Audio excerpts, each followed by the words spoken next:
back everyone to Haven of Horror. As always, we have Robert, Jenny Calendar, Wild, and Hayden, Rupert Giles. No, I'm Ted.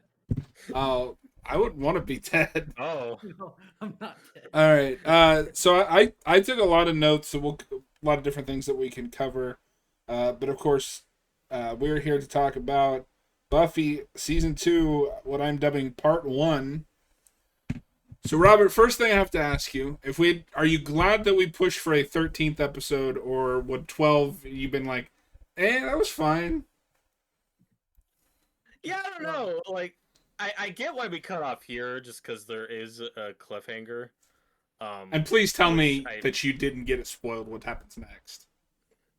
No, I don't really know Okay. what happens next. I mean, I'll say if this is the mid-season finale, like, I think it's fine. I don't have strong feelings on this episode. I wasn't expecting the cliffhanger to be Angel's post-nut clarity, but that's what happens. So Oh my god! Oh my god! I'm curious to see what happens next, but yeah, I don't really know what the. No, so what's crazier is that's not the mid-season finale like I thought it was. Hayden, what did we find out was the mid-season finale? I think it's either Eggs or the one before it, but it's 13 and 14 aired a day apart, and that's how the time slot changed. Oh, weird. Yeah, no, it's very strange. The original time slot is like, I don't know the exact dates, but I think it's like a Wednesday night. And that's 13, and then 14 airs on a Thursday night the next day, and then it's a Thursday night show for the rest of it until 5 when it switches networks. Yeah, because 13 I feel like is a perfect midway, like mid-season finale cliffhanger to keep people coming back, not the egg episode.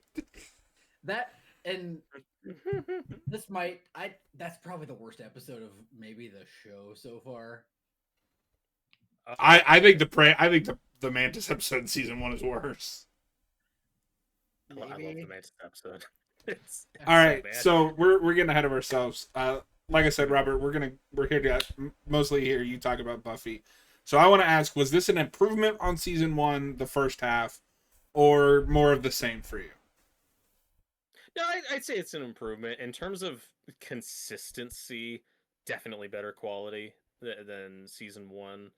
They figured out who these characters are, the dynamics that work, and how we're playing with those. Like it's I would say like it is a solid second season so far, but that consistency and quality, I will say, also leads to there are bad filler episodes, and we'll get to them. But for a while, I was like, I'm kind of starting to miss the filler from season 1 because it was so terrible and schlocky. But there's a couple, like we get there, like there are a couple. But like perfect example is the second episode. We'd all agree is a filler episode. That's the Frankenstein episode. It's not great. It's not as terrible as some of the season 1 filler schlock.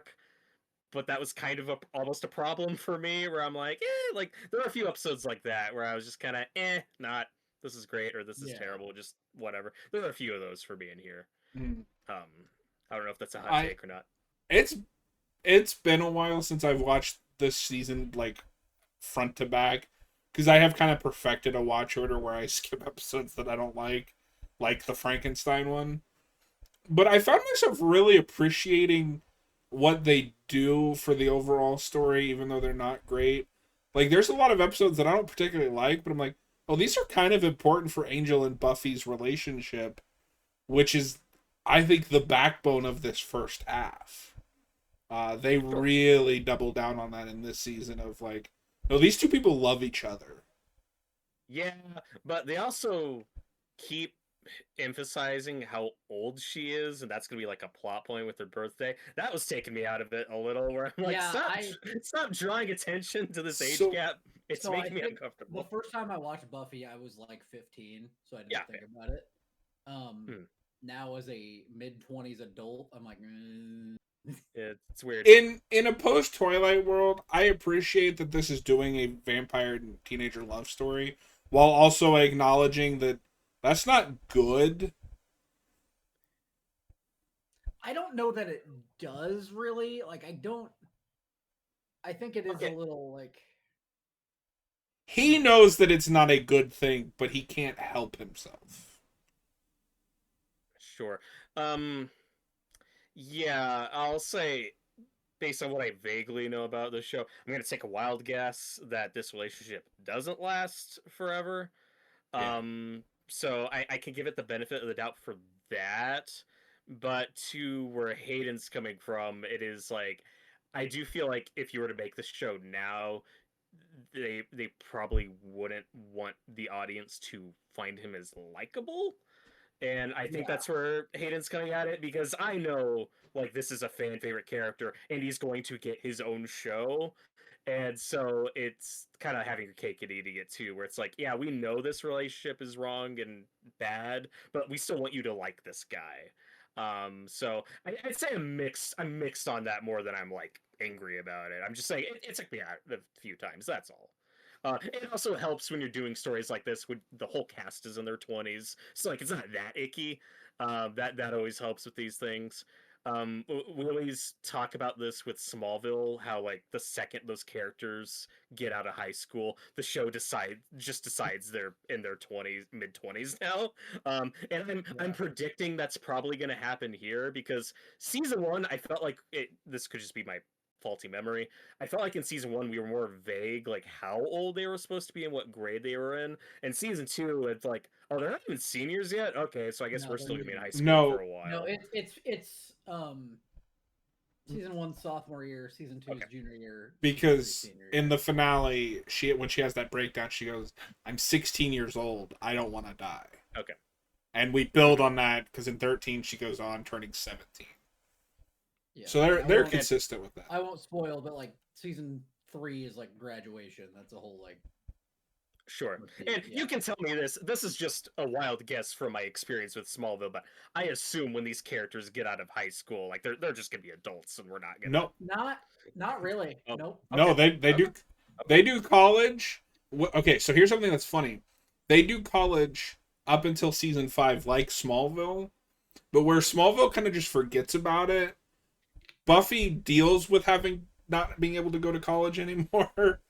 Okay, that's cool. Yeah, no, it's very interesting. But with Angel and Buffy, I definitely can understand that. I think it's because I grew up watching these two. Like, I like this relationship overall. Because I think even in this, they're already hinting, like, these are two people who want to be together who can't. At the end of the day, like, this is never going to work. No matter, how badly they... And Borneaz and, I think, and Geller have incredible chemistry. Yeah, and like I said, it helps that she's an adult. Like, there's not actual teenagers on the show, so it's fine. Wasn't she like 18 though? I think like she's. Oh yeah, she was young in 1. She was like 18 or 19 at the start. Yeah. She's the youngest of the cast, I think. Maybe. Well, while we're on ages, one thing I'll throw out as a nitpick: Xander's haircut this season is a mistake. Like, he looks 35. He has a 5 o'clock shadow half the time. I'm like, it's very okay. Wait, it's very clear that these are adults playing teenagers. This is just what we used to do. It's fine. But in season 1, like, that is an actor where the long hair does a lot of work to make them look younger. So when he has that haircut, I'm like, you do not fit with the rest of this cast. Like, it's distracting how 35 he looks. Compared to Smallville, I think these actors look younger than the Smallville cast. But sure. Yeah. Well, Smallville also makes the mistake of starting at freshman year. I think if you took season 1 and just made him like a sophomore or a junior, that works fine. Yeah, I agree. I told John, I also hate Angel's haircut, and I can't explain why. It's just, I think it's dumb. But I like that he's kind of out of touch. Like, the man's almost 300 years old. Like, yeah. Okay, so we'll get to some of that, like Angel backstory stuff, but rewatching this stuff I forgot about. I'm like, oh my god. Okay, so there's a couple points I want to hit, and I remember we did it episode by episode, but I think I want to start with characters, because you had some very specific things that you wanted to see with characters or that you weren't sure about with season 1. And let's start with Xander, because I think he is the weak link of this first half. He has a lot of moments that I like, but I can't believe by episode 13 we're still doing the Xander jealousy thing with Buffy. That's getting old. Yeah. Well, he has 2 women that like him, but he's still obsessed with Buffy. There's a really funny moment in the Kendra episode, and we'll get to Kendra here in a bit, but where it's the inverse where the Slayer likes him and he doesn't even notice. I thought that was really funny. I don't know that she likes him. I think it's because she says in that episode that she wasn't allowed to talk to men, so she just doesn't really know how to. I don't know that she likes Xander, but maybe I missed it. I felt like at least the actress was going for more of like she found him talking. Kendra's the vampire slayer. Okay, and that's a 2-parter, right? Yes. Yeah. How can you forget that amazing accent? That Irish, like I don't know. It's Irish something. I don't know what that is. I like Willow quite a bit in this first half, and the problem with character arcs is a lot of this is set up, and I don't know if you got that, where we're putting pieces together to move where we ultimately want them. But her big development is she meets Oz. Did you know that Seth Green was in this show before we started this?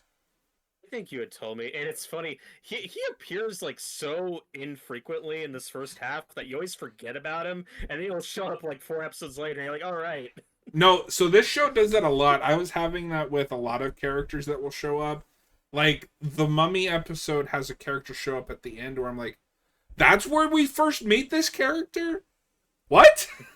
Was that Jonathan? Oh, it's Jonathan. So in the Mummy episode, like at the very end, there's that like nerdy kid with the dark hair, kind of an annoying voice.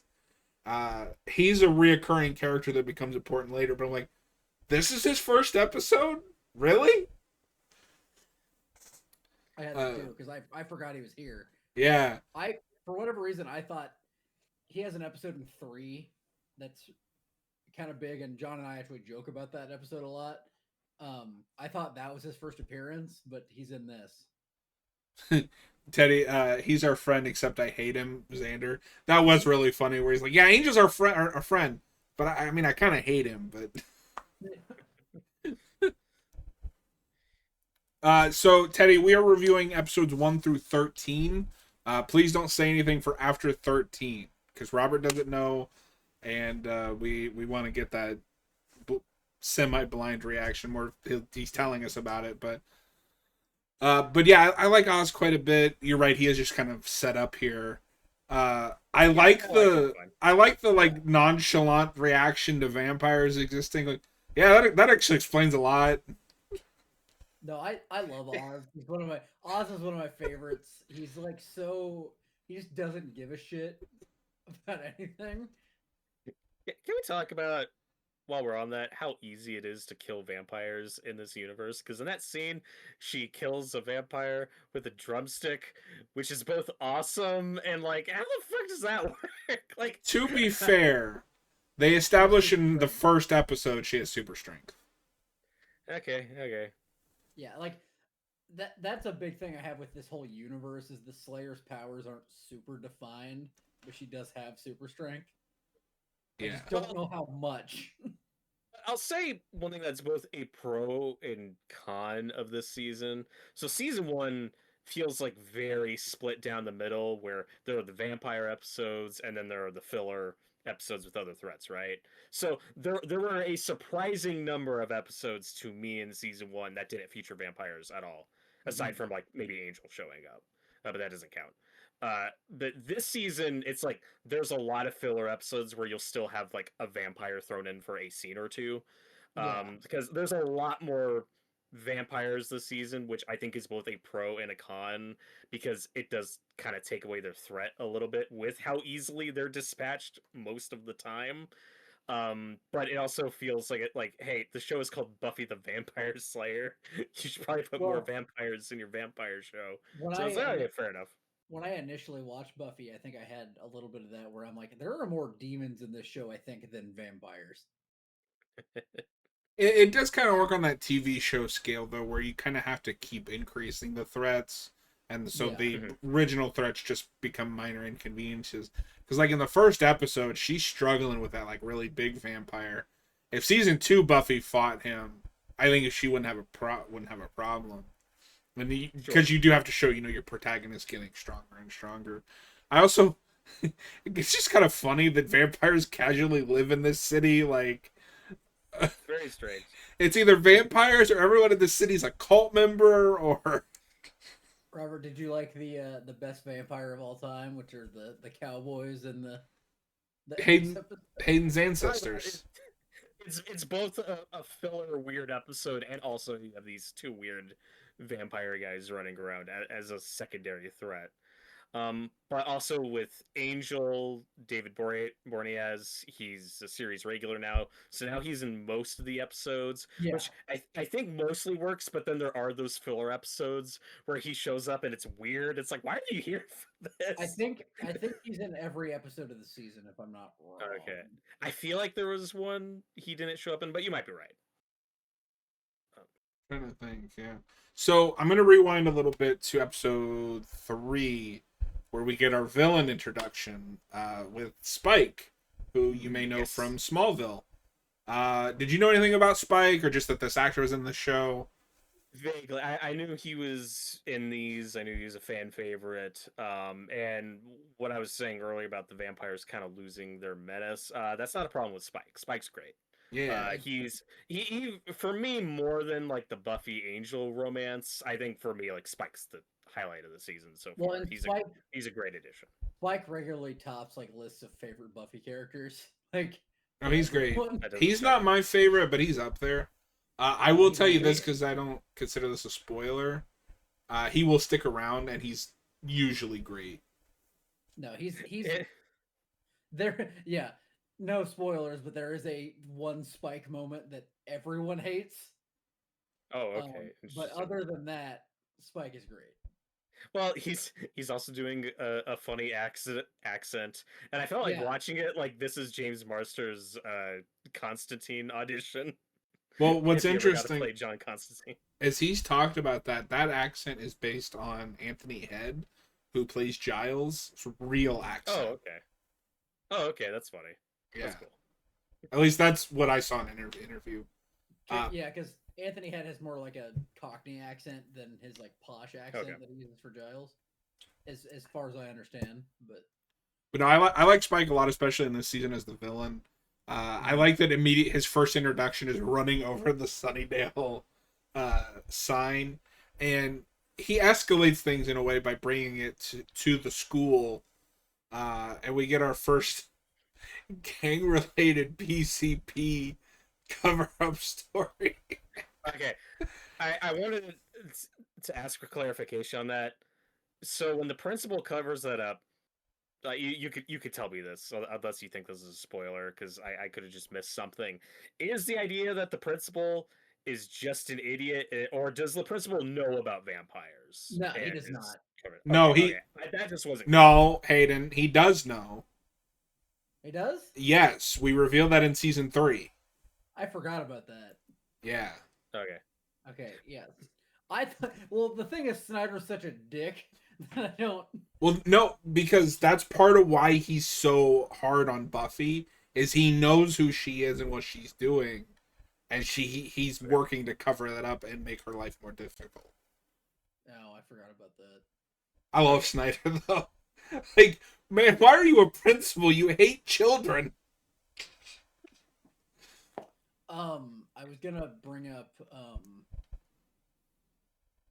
Well, okay, I kind of lost it, so we're gonna have to get back to it. Well, okay, so to rewind to the first episode, I like the first episode a lot. But what I thought was interesting about this, and I'm curious if you guys have this perspective or not.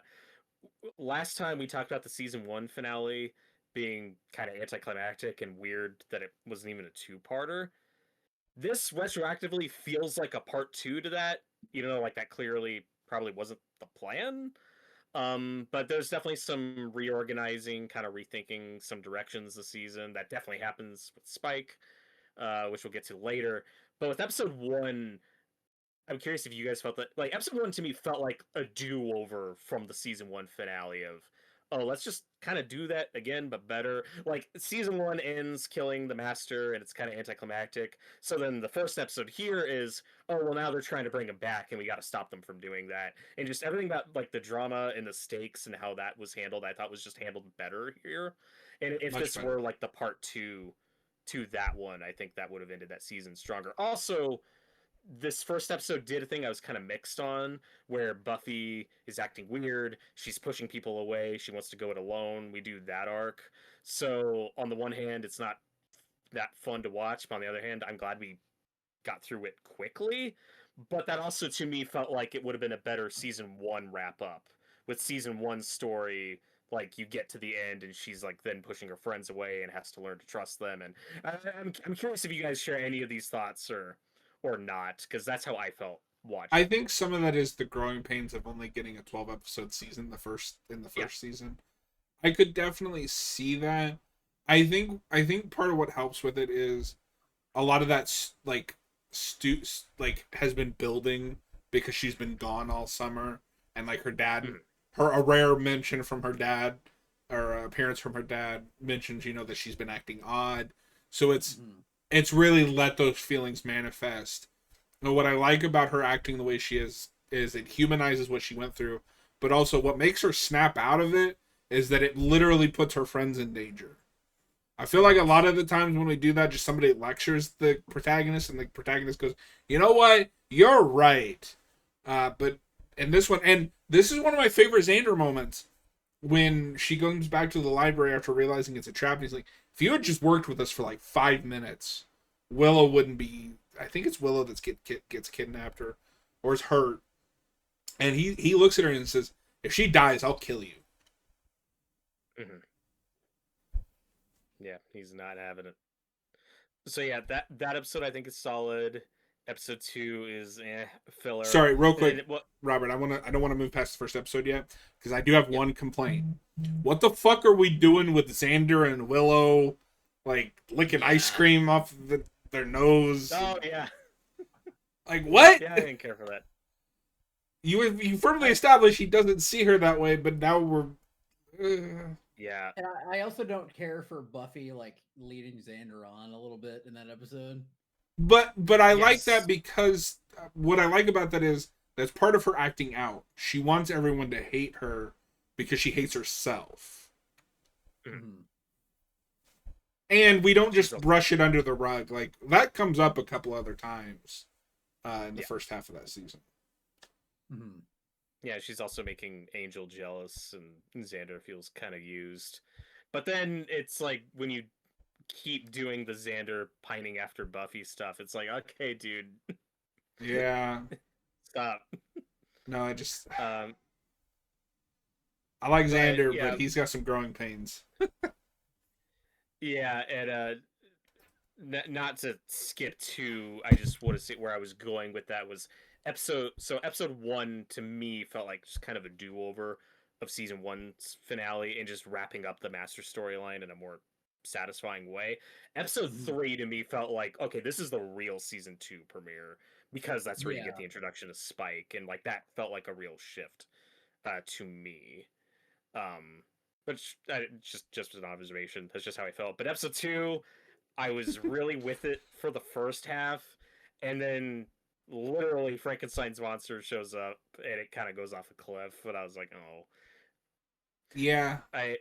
It's kind of it's almost a remake, not quite, but like it's really close to that the Invisible Girl episode. It's like Cordelia getting kidnapped and the.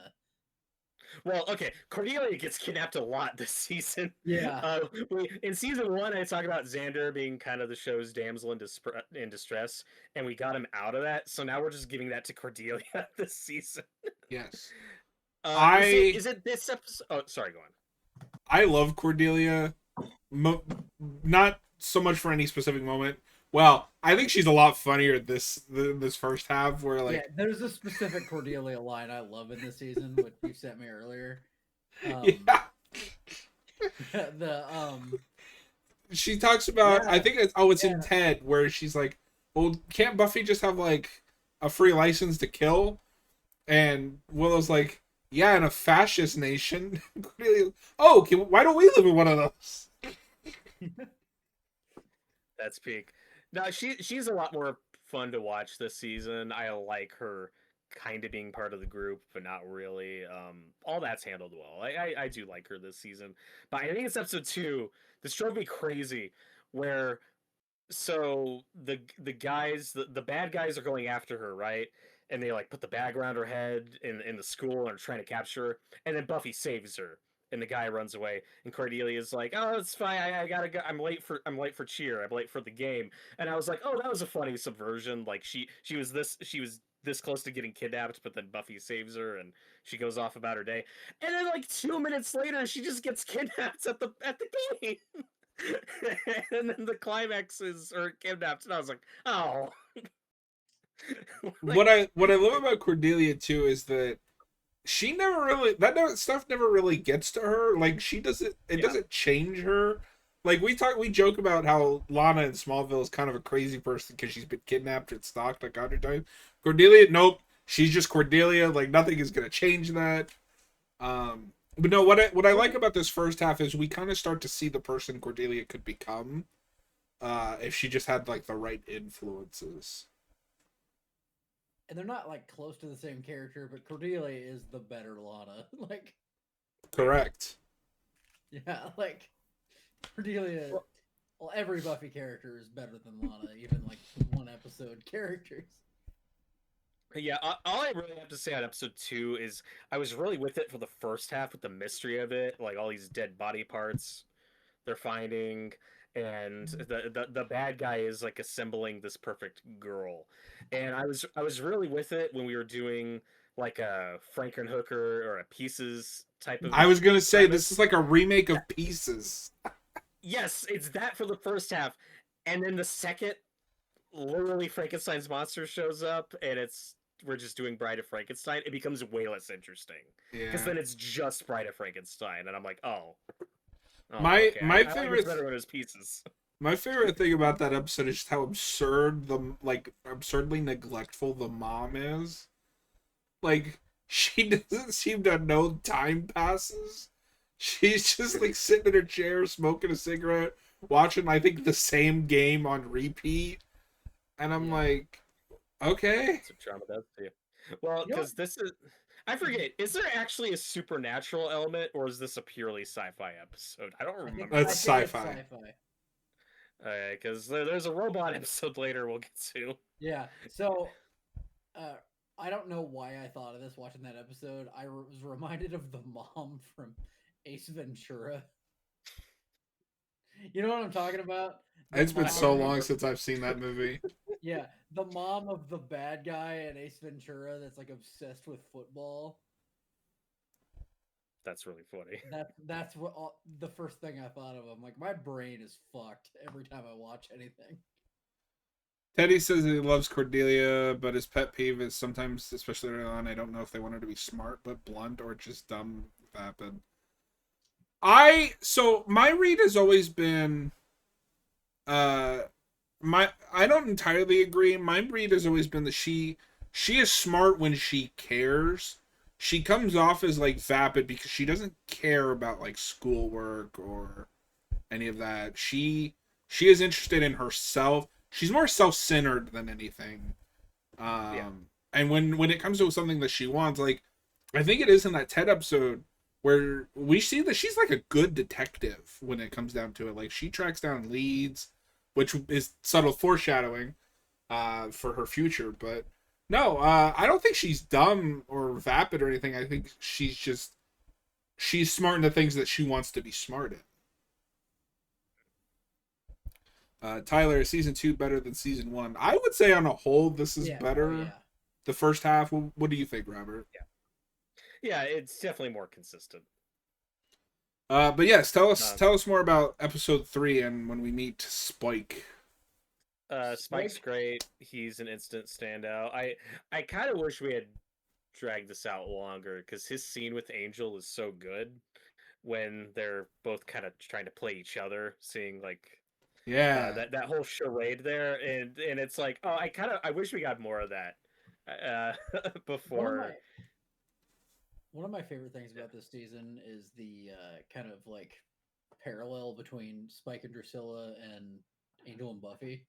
The the bad relationship and then the good relationship, even though we talked about how it's weird, but Yeah, Drusilla's a character I don't have like a strong grasp on yet. Some of this is already fading from memory, binging this, but I don't fully understand her deal, like why she's ill, like what's going on with her. They talk about like, yeah, I know it's explained. It's just kind of So went over my head as I was watching it. so basically, Angelus tracked down and killed every person that she even remotely came in contact with, and to the point that it drove her insane. Okay. yeah, and that backstory is so screwed up where Angel has to admit, like, yeah, this is the worst thing I've ever done. Yeah. Yeah. Nobody's perfect. And I want to say it's been a minute since I've looked. And torture. Nobody's perfect. It's been a minute since I've looked into this, and I could be wrong. But I think that she had some kind of gift of sight. And when he did what he did, it corrupted it. So, like, a lot of what she's saying isn't as crazy as it sounds. It's just we're not comprehending it because she's talking in her own language. That tracks because Whedon will recycle that idea with a character in Firefly. Oh, okay. A character you think is crazy, but everything she's saying actually means something. Mm-hmm. So that it's definitely a trope he goes back to, and like that does tie in later the 13th episode with the Buffy nightmares that Drusilla's appearing in. Not to jump there, I just have to mention it before I forget. Every time they show like the visions of the plates breaking, and it's that pottery sound effect, so funny. I love it. Yeah. I had an interesting thought I didn't pick up on last time. I'm going to jump ahead a couple episodes to the Kendra two-parter. That scene where they're doing the ritual to cure Drusilla, whatever the hell that means. That was where I was lost. I didn't understand what was happening. But something I picked up on that I've never thought about before. I think Drusilla's torturing him as revenge. Because a couple of things that she says where it's like, no, I still hold you accountable for what you did to me. I thought that was super interesting. Yeah, that's motivating a lot of characters, especially later on. Where was I going with that? So you have the Drusilla Spike dynamic. But yeah, Spike's great. And then just because I don't have a lot more to say about the third episode, but at the end when what's the kid's name, the anointed one, is that it? The anointed one. This is where again it felt like a premiere to me, because this is such a hard reset for the show where it's like, yeah, like we know the kid didn't work, let's just kill him. And it was so great. I appreciated that they just didn't forget he exists. Like, they actually dealt with it. But no, I thought of you when they killed him. I was like, Robert's gonna love this. I cheered. It's such a great ending to that episode and showing what Spike's capable of. It's like, I want to take orders from this fucking guy. Well, and I like that because the Master was so superstitious for a vampire. Like, he believed in rituals and things. And Spike's like, no, like, I don't do any of that. We're just here to have fun. I like what I like in 3 is we kind of start to get some of the, like, a better representation of Buffy trying to balance both sides of her life. You know, that classic Spider-Man Peter Parker thing. And knowing, you know, of course, where it's going, it's really funny that Snyder wants to specifically meet Buffy's mom. And I'm like, dude, you totally have it out for her. Like, they're kind of setting some of that stuff up. Yeah, and I have thoughts on Buffy's mom later. Oh, I have thoughts that I didn't think I didn't have before. Because, okay, so episode 3, it's like, obviously her mom still, she doesn't know about the vampires. She buys that it was a gang PCP. on PCP, whatever, fine. But she sees her daughter take charge and save her life and sees all this crazy shit go down at the school. And then a few episodes later, we're going to act like none of that happened. And Mm-hmm. that's easily the worst thing about the season so far, but we'll get to it if we want to save that for later. We'll get to it because I think that'll be a rant. Tyler says he remembers that we complained didn't like one of the male characters. Is he still annoying or is he better written? I mean, I don't dislike any of the characters. I assume he's talking about Xander. I don't think any of us disliked him, just that he needed to improve. You know. Yeah, Sorry, I couldn't think of another word, Hayden. Improve. No. If he was my least favorite character in season 1, he certainly isn't that anymore. No, I think he's quite a bit better this season. It's just I still don't like I've never liked the clinginess to Buffy. Mm-hmm. So okay. Robert, if it's not Xander, is it Joyce? That Buffy's mom? Yeah. Yes. Oh yeah. Okay. Yeah. Episodes 4 and 5, couple filler. I don't think I have a lot to say about. 4 is the Mummy Girl episode, and then 5 is the frat house episode. I like thematically. It's just sure. Yeah. Well, and when I was watching it, I called the ending with the nice guy, where I'm like, oh, he's got to be the bad guy, and I was right, and I'm glad it went there. The toxic nice guy. Who's kind of grooming Buffy. The only thing I have to say about the Mummy episode is I think it's the Mantis episode done better. Sure. I actually found myself enjoying it. There's not a lot going on there, and again, I don't know what we're saying about Xander with that episode. But I legitimately felt bad for the monster in that episode. Mm-hmm. It's also really funny how much that reminded me of the Tom Cruise Mummy movie, where it's the same lady mummy thing, where she's kissing people and regenerating. And well, is that Orci and Kurtzman that wrote that movie? Probably. They just really love this episode. No, so I've said for years, ever since I got back into this show, I am convinced that Stephanie Myers loves this show and just ripped it off for Twilight. Angel and Buffy are just like the prototype for Edward and Bella at the fucking Twilight books. I'm convinced of it. Yeah. Yeah, 5, it's fine. That one, it's starting to slip from my memory. I thought the snake thing was cool at the end. Yeah.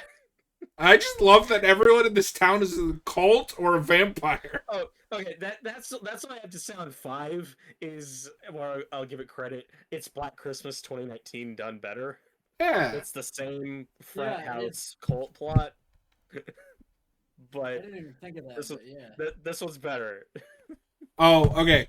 So something I do have to say about 5, I found really weird is I know that, fraternities have hazing rituals, but the one that they do to Xander is very weird and oddly specific. Yes. And I don't know if we're trying to do something there, but I mean, that shit happens. That's not fiction, so I'm glad we're addressing it. It's just I don't get it. This is never appealing to me. Yeah. Fuck frat houses. I don't know why this is a thing. Teddy says they are better written, Edward and Bella. Correct. For one thing, I am invested in this relationship in a way I don't give a shit about the Twilight one. But I think this is the other episode where I'm like, okay, we're kidnapping Cordelia a lot. That's definitely. Well, my favorite thing about this one is that she is the one that has to blackmail Buffy into going to this thing. And then we get to episode 6, which is one of my favorites. Halloween. Really fun concepts. Where we introduce a piece of lore that will continue on throughout the series, where the supernatural take a break on Halloween, which I feel like now doesn't feel as subversive, but at the time, we didn't really do stuff like that. Sure. And this is the episode, I believe, where we meet Giles's old colleague, who we'll Yes. learn more about later. Yeah, there's a lot of fun stuff with this one with the costume gimmicks. I love I, Sarah Michelle Gellar in that costume. I will say, Xander getting a real machine gun and shooting at kids was not on my bingo card for this show, but it No, happens. okay, yeah, I love military Xander, and I won't say how or where, but that comes back. That comes back in this season. Yes, Okay. that will be important for an episode later on. But I love like old timey Buffy, like because she's trying to impress Angel, and when it goes wrong. I like Ghost Willow. Yes. Well, what I like about Ghost Willow is it's kind of on two layers, right? Because the reason that she's a ghost is she's trying to hide, but then when she becomes a ghost, she's exposed in that like revealing costume that I forget who was it Buffy wanted her to wear. Yeah. But ironically, nobody can see her, right? No, people can see her. Yeah. Yeah, but they're just like, what are you wearing? Yeah, no, like nobody cared. And what I like about this episode too, and when we get there, I want to play the Buffy Chaos Bleeds game, which brings back a lot of these characters like Ethan. And I like the guy that plays Ethan is also in the Mass Effect trilogy. He's really good in those. But I like when we get this backstory for Giles, and it might feel like predictable now, like, oh, of course, the guy that's all rigid and studious now was a rule breaker, but I like that. I like that idea that, like, something changed him. Yeah, no, his backstory is hilarious. Like, it's crazy, but it works. It works. Anything else that we want to talk about with episode 6? No, I think that's the gist of it. Okay, so then let's talk about episode 7. Yeah. Which... Okay, well, okay, I'll just ask. Oh, well, while we're on 6, I'll just ask real quick, just because I don't remember. In Ethan's next episode, did he die or is he still alive? I just he's don't still remember alive. Okay, so he's coming back. So he's coming back later. Okay. Yeah. He will make another appearance in 3, and then he's in the video game. If he has more, I don't remember. I think he might. I can't quite remember, but I think he does. But no, I love the whole like Ripper backstory, and I think it really makes you look at Giles in a new way, but not in a like, oh, I don't like you anymore. It's like you're interesting in a way I didn't have before. Mm-hmm. Yeah. So next episode is Lie to Me, which I think directed by Whedon. So there's a thing with this show in 7s. I think I might have told you this. Like every season, episode 7 is a banger. I think this might be one of my favorite, if not a top 5 episode. I adore this episode. I think the performances are really good. I think the twist at the end is like really heartbreaking in a way that it shouldn't be. I don't agree with what that kid is doing, but I understand why. I like this episode and I like that twist a lot. This one I have more to say about because I felt like it was kind of a victim of being filler, where watching it, I had the feeling of, okay, so this is Buffy's best friend from years ago and is now betraying her and dies at the end. All that happens. And just watch it made me think like, okay, so this all happens and this guy's probably never going to be mentioned again, right? And maybe he is.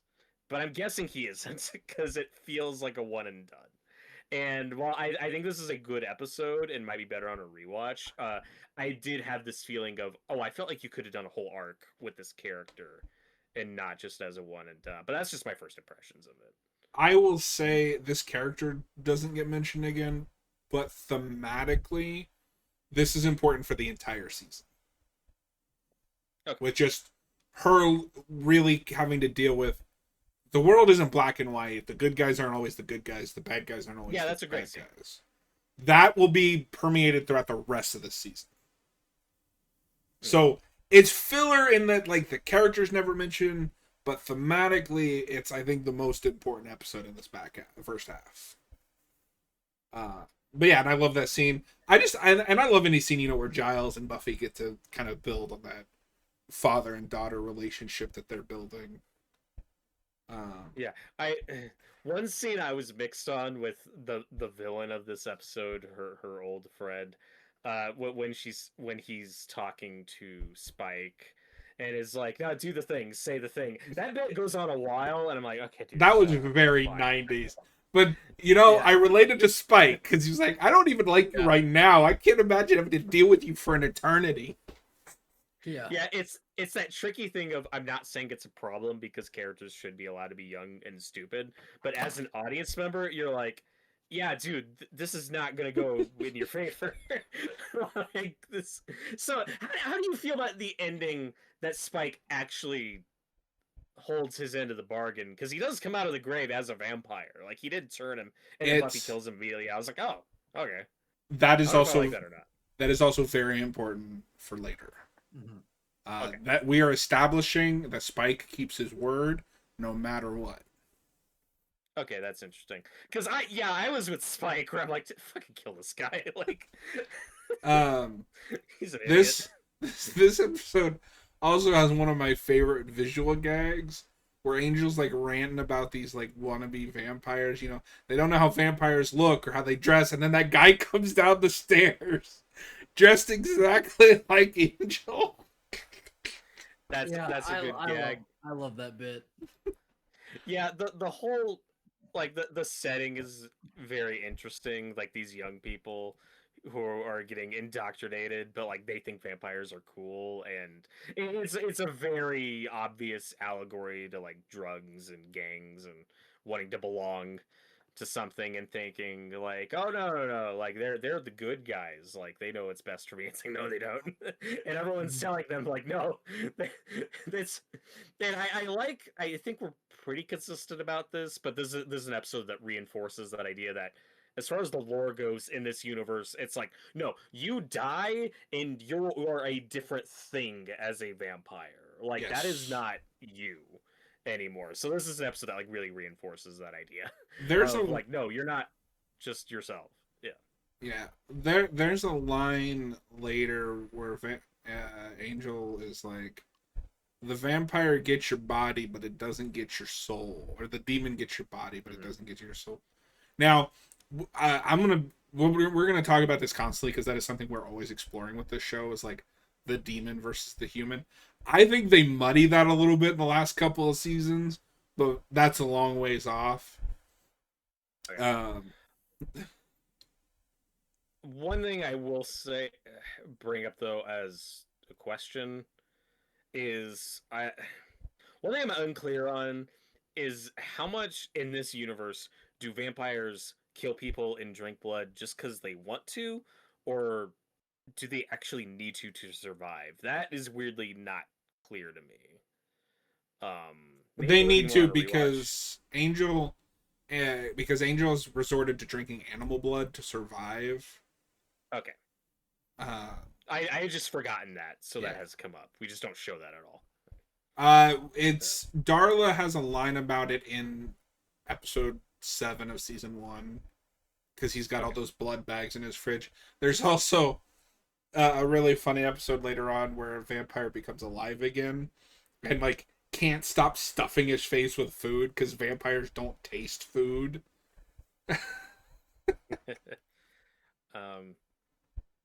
But yeah, I like this episode. I think the twist of her friend like being sick kind of salvaged it for me just because I really didn't buy that heel turn, even though I saw it coming, like it was predictable. But him having limited time was like, okay, that was a quality explanation. Like you said, like you understand it even if you don't agree with him in his choices. I felt like you could have made this a recurring character and drawn this storyline out, and as opposed to just being a one and done.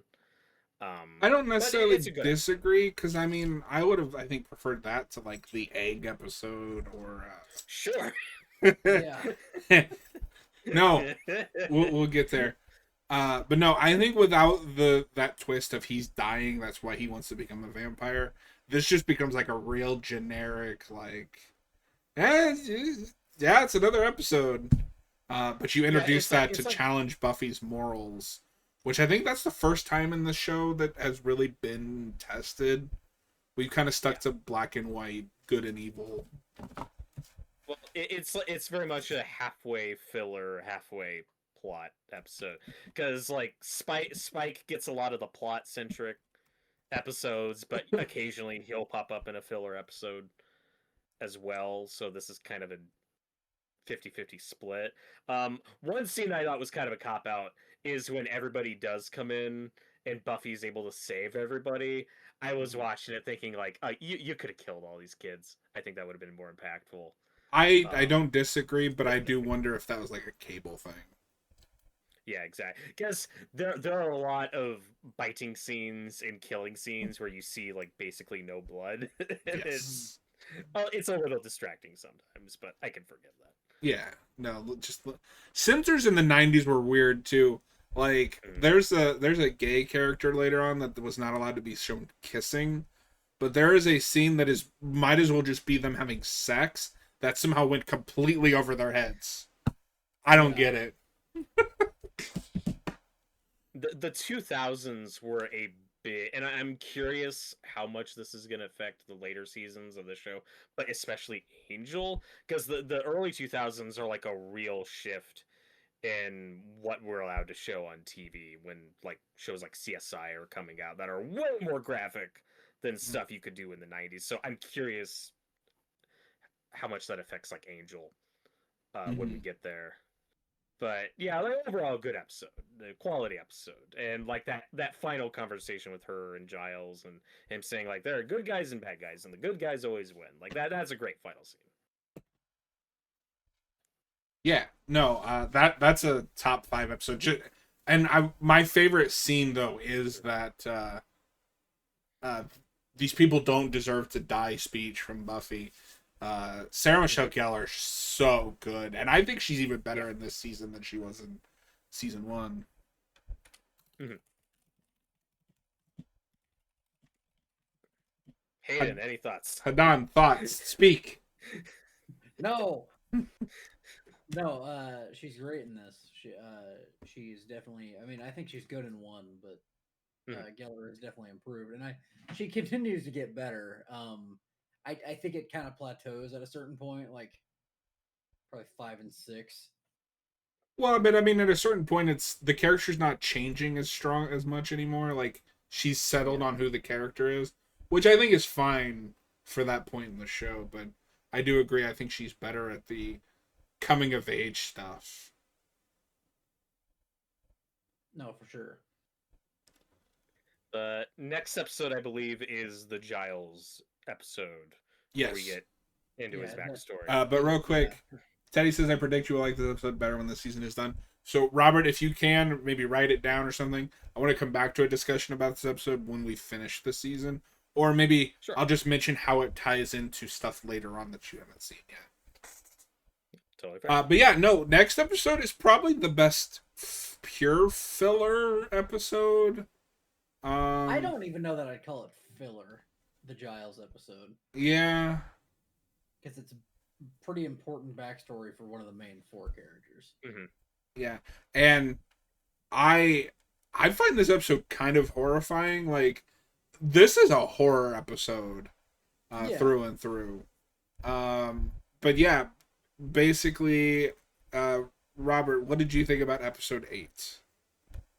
It was good. I think his backstory's hilarious. Where it's like, yeah, we were fucking around with demons and shit, and then it went horribly wrong. Well, they were But letting no, it. it's great. They were letting it possess them, which Yeah, the plot of Talk to Me. I also thought of Talk to Me. That's great. And then you see that he has a tattoo that we've never seen before. TV loves to do that, but I think we've always seen him in long sleeves, so it's fun. I'm not saying it's a plot hole. It's just a funny thing when you give a character like a tattoo or something that you've never seen before, but it's important. Now, my favorite thing is that Giles can canonically sing just because Anthony Stewart Head can sing. One thing I will bring up as a nitpick is I think this episode. What's his love interest's name? Ginny Calendar. I give you her nickname earlier. Yeah, you're Ginny Calendar. Yeah. I am. Yeah. Okay. So at the end of this episode, she's kind of mad at him, like after everything that happened, and I think she leaves him at the end of this episode and comes back a couple later. I think they don't. It's not more of a breakup. It's just I need space. It's not a breakup. Yeah, like, yeah. I'm uncomfortable around you because this thing that you created nearly killed me. Yeah. So this character is presented as like a normal person, and this is one of those episodes. And then a few episodes later, we're gonna get her backstory. And what she's actually all about, which made this one weirder for me in hindsight. See, I didn't have that. So, I thought that was consistent. Yeah. Oh yeah, fair. I just thought it was weird. She knows about the curse. We'll just mention it briefly, and then we'll get more into that during that episode. But she's clearly like way in over her head with any of this, and they're pretty consistent with that. Like she is book smart when it comes to this stuff, but actually dealing with it, she has like no experience. Okay. But her people have a grudge against Angel, because everybody does in this universe. So I'm curious how well that holds up on a rewatch. Because I wasn't paying attention to her interactions with Angel up to this point. So I'm curious if they always had that plan. Pay attention. Do better. No. Improve. But yeah, I like this episode. It's a good Giles episode. Like you said, there's actual tension here, which I appreciate. And it's kind of clever how they get rid of it. I thought. Hayden, thoughts? It's a great episode. It's good Giles. Giles is my favorite of the main four, I think. Also, as we mentioned, this is one of those episodes directed by Bruce Seth Green. Is there any relation to the Seth Green in this show? I don't think so. I don't think so. That was weird. Yeah. Hayden, thoughts on how they get rid of the demon? I refresh my memory because I don't. It possesses Angel, and the demon inside Angel kills it. I kind of like that. I think I like that. I think it's cool that... I didn't know we hired an AI. What? Man, shut up. He's calling you a bitch, Hayden. I'll kill you. No, it's worth it for Bordeas just tweaking out for a couple minutes. Freaking out, yeah. I wish I was a fly on the wall while he's filming this. The makeup is very good, by the way. Yeah, the makeup's fine. No, I thought that was quite clever. How do you kill a demon with another demon? Yeah. No, I appreciate that. That's a episode that has some lasting consequences. And I feel bad for Giles, because, you know, it is the mistakes of your youth catching up to you. Also, what Ethan does to Buffy is horrifying, and we just, like, kind of write it off with a joke about her having to spend all of her savings for a tattoo removal. Oh. Yeah, okay, yeah, that was, okay, is this just gonna be a tattoo that we just never see again? And then, it's fine, she got rid of it. Although, I could be wrong, I think you can see a little bit of it in the next episode. Maybe. Good attention to detail. Real quick, Tyler says, Robert being the one in the group who's never seen the show, do you find the show dated, or are you able to view it as if you were watching it when it first aired? Do you think you would have preferred it as a child, or do you have a deeper appreciation for it now? No, it's too spooky for child. Oh yeah, I don't know. I would have liked this as a teenager. I mean, I watched 10 seasons of Smallville. Enough said. I also don't think the show is that horrifically dated. Like, effects, sure, but I think the writing holds up. It's fine. Like it's cheesy. Like it is what it is. But I don't have a problem with that. Like I watch old stuff all the time. You have to be in kind of a specific mindset for a show like this. But like it's good. Like I'm not. Yeah. It's fine. I'm into it. I'm watching it. It's definitely I like look like I'm watching this show for the channel and because John really wants me to. Like that's what's making me stick with it. I don't know if I would have watched this on my own like just for fun at this age. I probably would have loved it when I was a teenager, but like I'm not like I'm glad I'm watching it. Like I'm glad I have an excuse to watch it. That's a good way of putting it. It's giving me an excuse to finally watch the show. That's fine. I'm always happy to bully people into watching what I want them to watch. Yeah, I know. You do the same thing, motherfucker. Don't even start. No, just to you. Nobody else. Yeah, I mean, it's true because nobody else will watch it. Anyway, this has gone off the rails. After Giles is so next is the two-parter with Kindred, which we've already talked about a little bit. Yeah. I don't think we need it. What I like about this is twofold. One, it doesn't just throw them to the bus the fact that she died, although it is kind of funny that apparently temporarily dying still triggers the Slayer curse. I do like that idea. Yeah. that was always my like joke pitch for a sequel to Avatar: The Last Airbender would be like that Aang Temp dying at the end of 2 makes a new Avatar. What I really like about this two-parter, because I've always kind of been whatever on this two-parter. Part of the problem is, and I won't say too much because I want you to obviously experience it, but we revisit this idea later better. So I kind of been whatever on this. What I like about this is that she is what the idealized version of Buffy. Like if Buffy was the idealized Slayer, that would be Kendra. And I like that parallel. But I also like that we never do that thing where Buffy is completely jealous or like it seems like everybody likes Kendra over Buffy. It's Buffy realizes, no, I couldn't operate like that. That's what. And just, oh, sorry. Go ahead. Does Kendra come back? Yes. Yeah. I also like that this is kind of the first look that we get of how inefficient the Slayer prophecy is. So you send this one person with no backup to a town full of evil, and just the one down, mind you. That's fine. I do think it's funny at the end of this episode. There's like the big final battle, and of course, we see that Drusilla and Spike survive. But then later, when Buffy's having the nightmares, and she's like, "I think Drusilla is still alive." I'm like, "Yeah." I would have thought you all just I feel like these characters should know by now. If they don't see the body or don't see them turn into ash, they're probably still alive. I think it's funny that they were like, "Oh, thing fell on them. Yeah, they're dead." To be fair, when when you're dealing with a vampire, I'm more likely to believe that because they could have got dusted under that rubble. Yeah.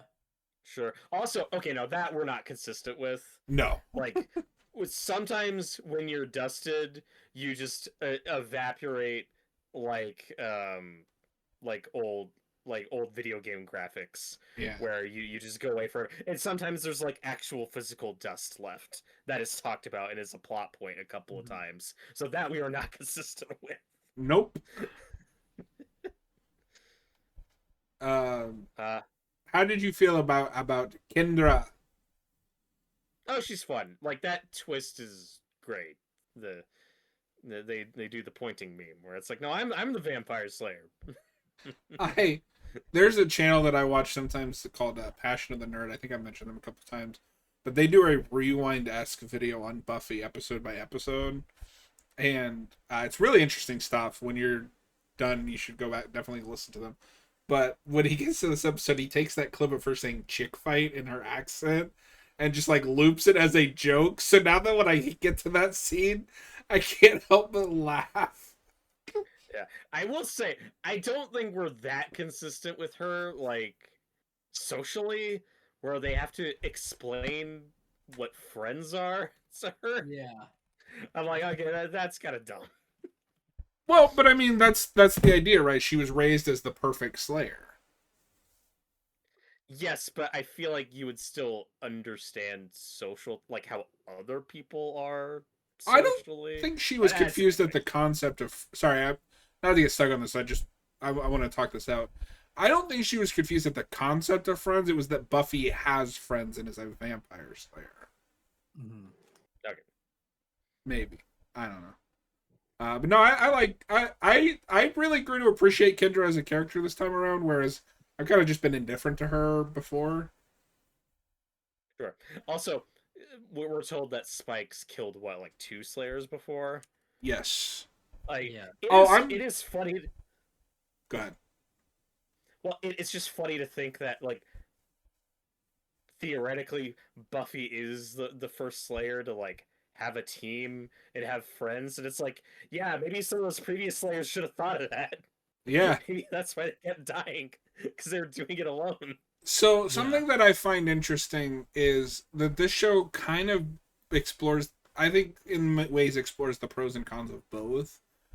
She is unique because she has friends, but a lot of the times, as much as I like Xander and Willow, they also don't understand what it means to be the Slayer. So it's like there's not really a perfect system, but I appreciate that the show understands that the Slayer prophecy is horrendous. Yeah. Yeah, it's bad.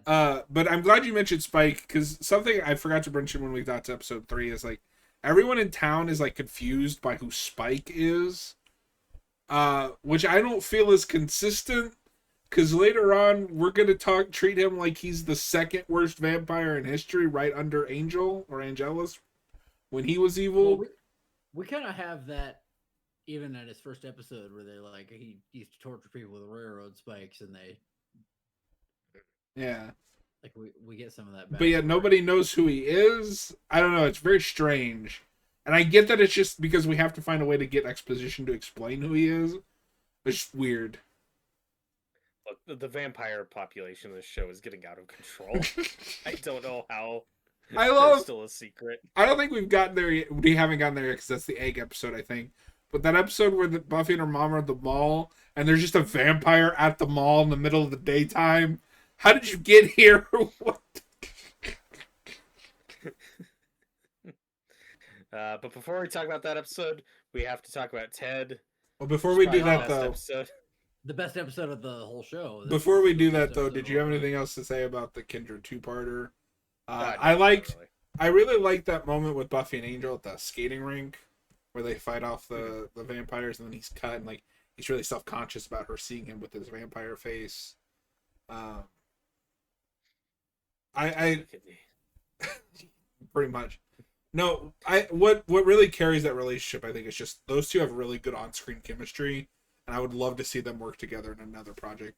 I don't think Borneas is interested in coming back because he knows that Angel's supposed to be a vampire that never ages, and I feel like you'd have to address the fact that they're in their 50s now. But I'm gonna be a little sad when we get to the Buffy revival and there's no Angel. I think he's just as important as anyone else.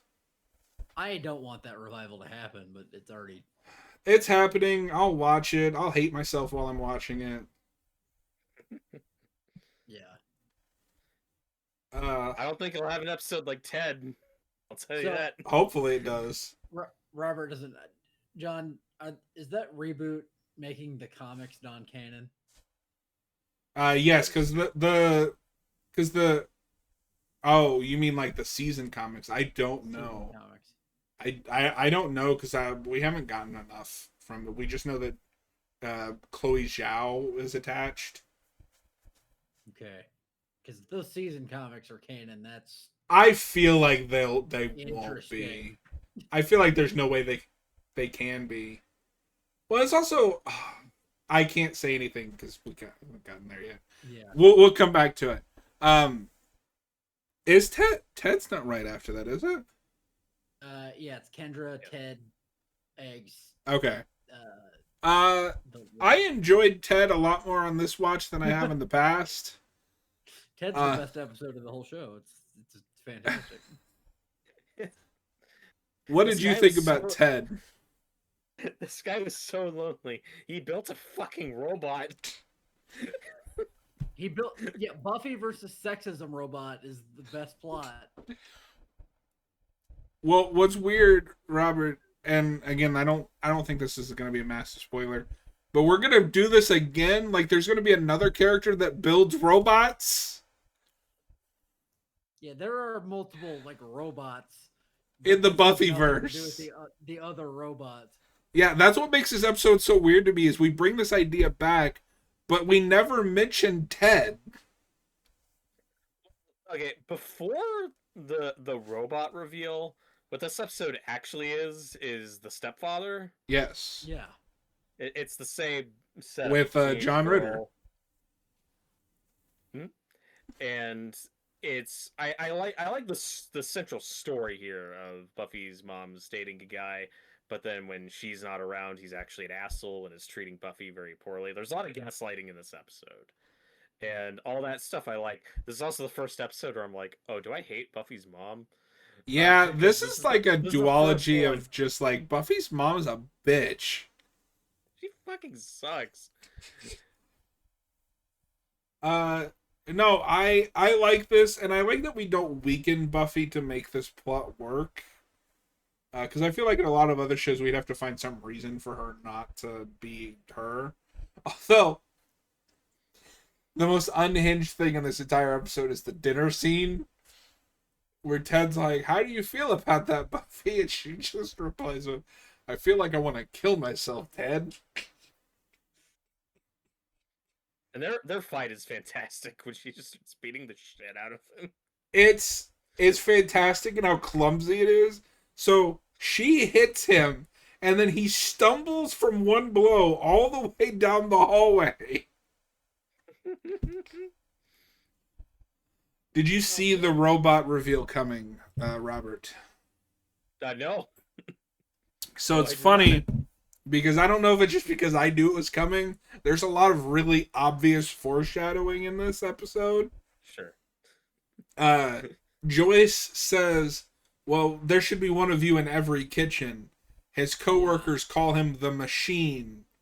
There's another one, and I'm like, oh, like if you know, that's really obvious foreshadowing. But on the same side, I don't think there's any amount of foreshadowing that could get me to guess on a first viewing that he's a robot. It gets weirdly heavy when Buffy thinks she's killed her mom's boyfriend and like everyone knows, and her mom thinks she killed him but is like keeping quiet on that. Like it's weirdly heavy for this stupid filler It is. episode.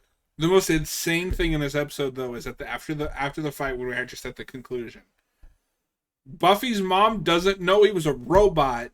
He was glitching out in the middle of a conversation with her. What did she think? He was having a stroke? Yeah, Yeah.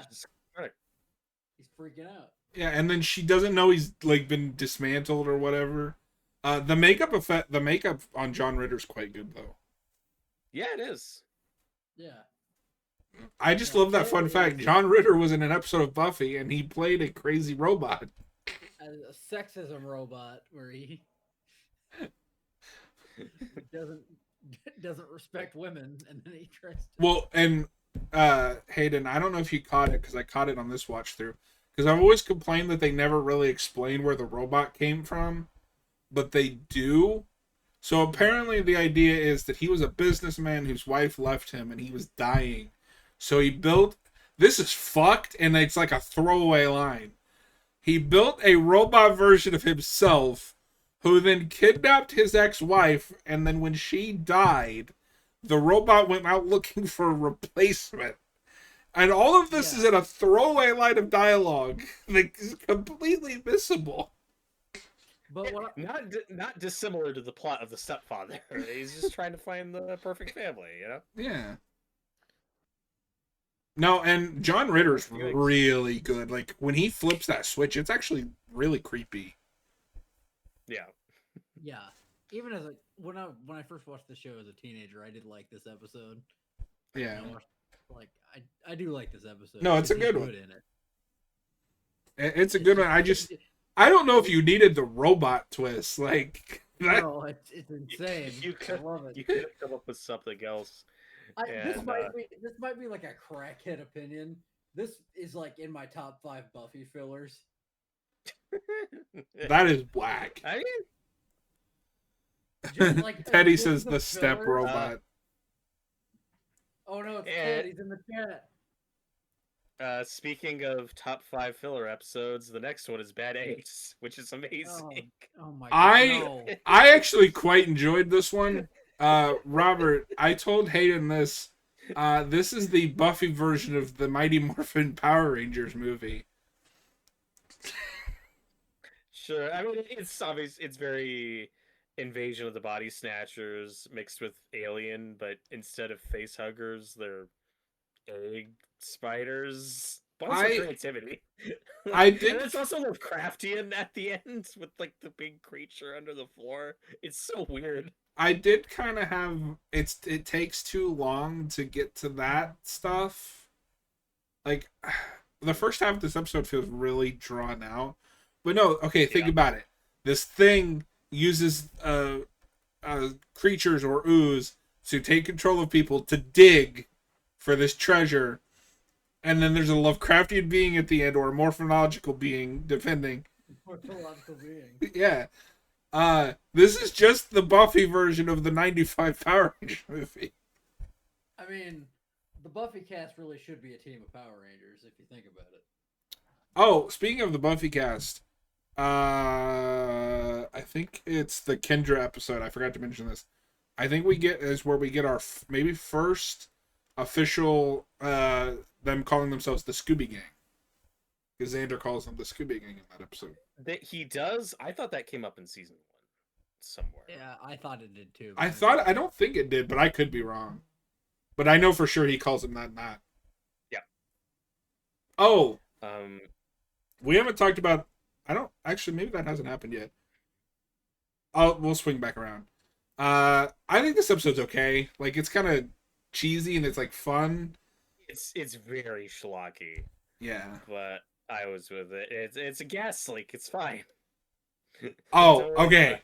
I couldn't deal with that scene. So at the end of this episode, Buffy's mom is mad that Buffy wasn't in the library, where she thinks a gas leak happened. And then Buffy points out, well, it's a good thing I wasn't in the library because there was a gas leak. And she just completely glosses over this fact and punishes her more for not being in what she would think is mortal danger.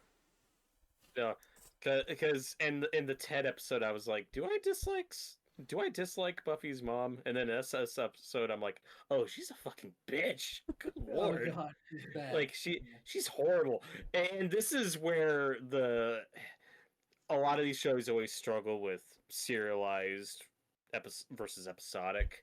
This is one of those where, as far as that relationship is concerned, you're not supposed to be thinking of it like week to week progress, because that makes no sense. Like, especially following the Ted episode, where it's like, a week ago you dated a guy who beat the shit out of your daughter and was a crazy person. Maybe cut her a little slack, but of course that never comes up. It is like it never happened. So as far as Buffy and her mom goes, like, that is like the biggest victim of that this season.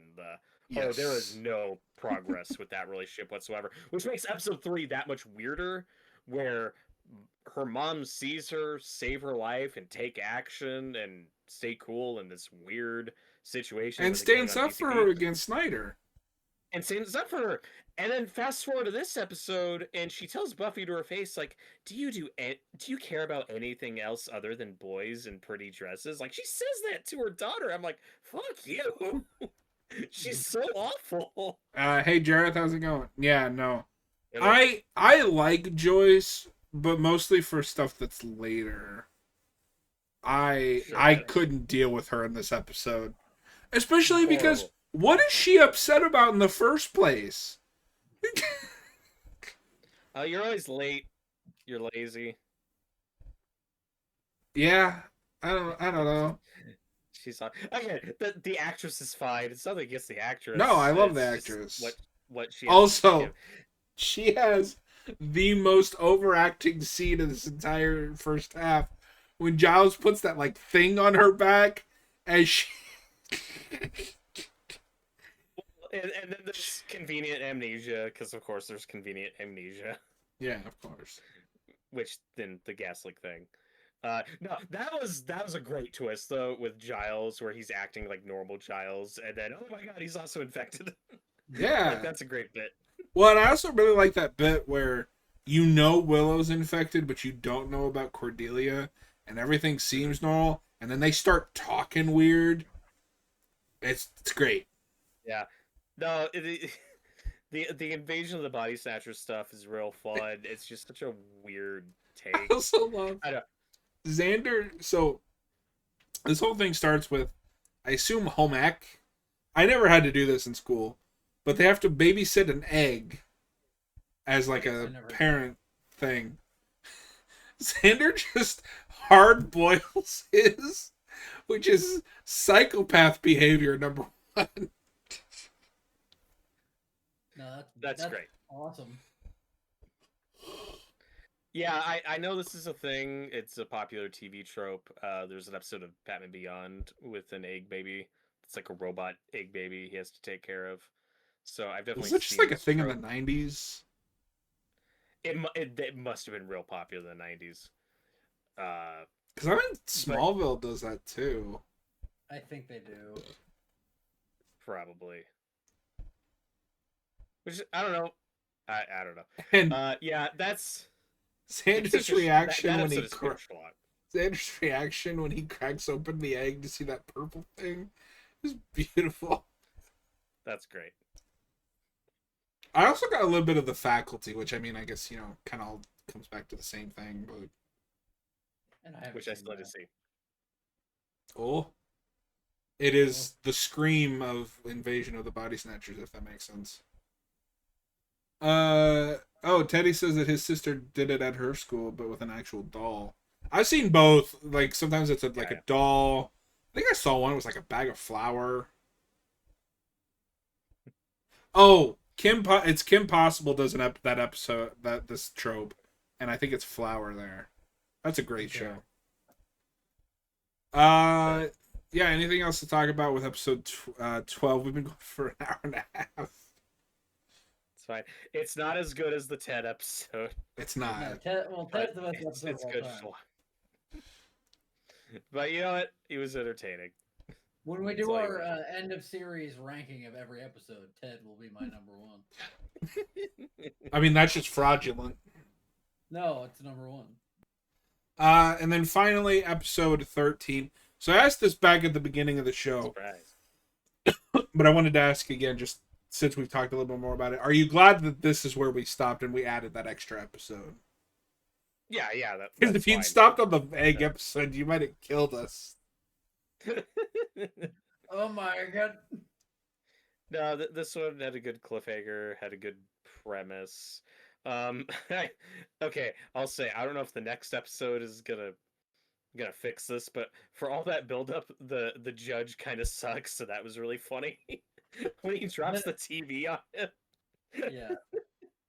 Yeah. So fun fact about the judge, that is the same actor as the big vampire from the pilot. Oh, cool. I love the judge. I can't say anything, but I do love the judge. Well, this is also where we mentioned this earlier. Get the backstory with Jenny and that guy, character actor man. What's that? Her uncle. Her uncle. Yeah. Who's like, "Hey, Angel sucks. You gotta kill Angel, bitch." That's an exact quote. That guy, I think he's in Tomorrow Never Dies. Okay. The James Bond movie. The scene. Do you remember that movie well? No, I haven't seen that movie since the 90s. I believe he's that guy, but he's in one scene with Bond in a hotel room. That's really funny, and then Bond shoots him in the head. It's great. That's great. I think he's that guy. I assume he'll be back. No, I love her uncle. It is like weird heightened accent. So I actually didn't remember him at all from the first time I watched this.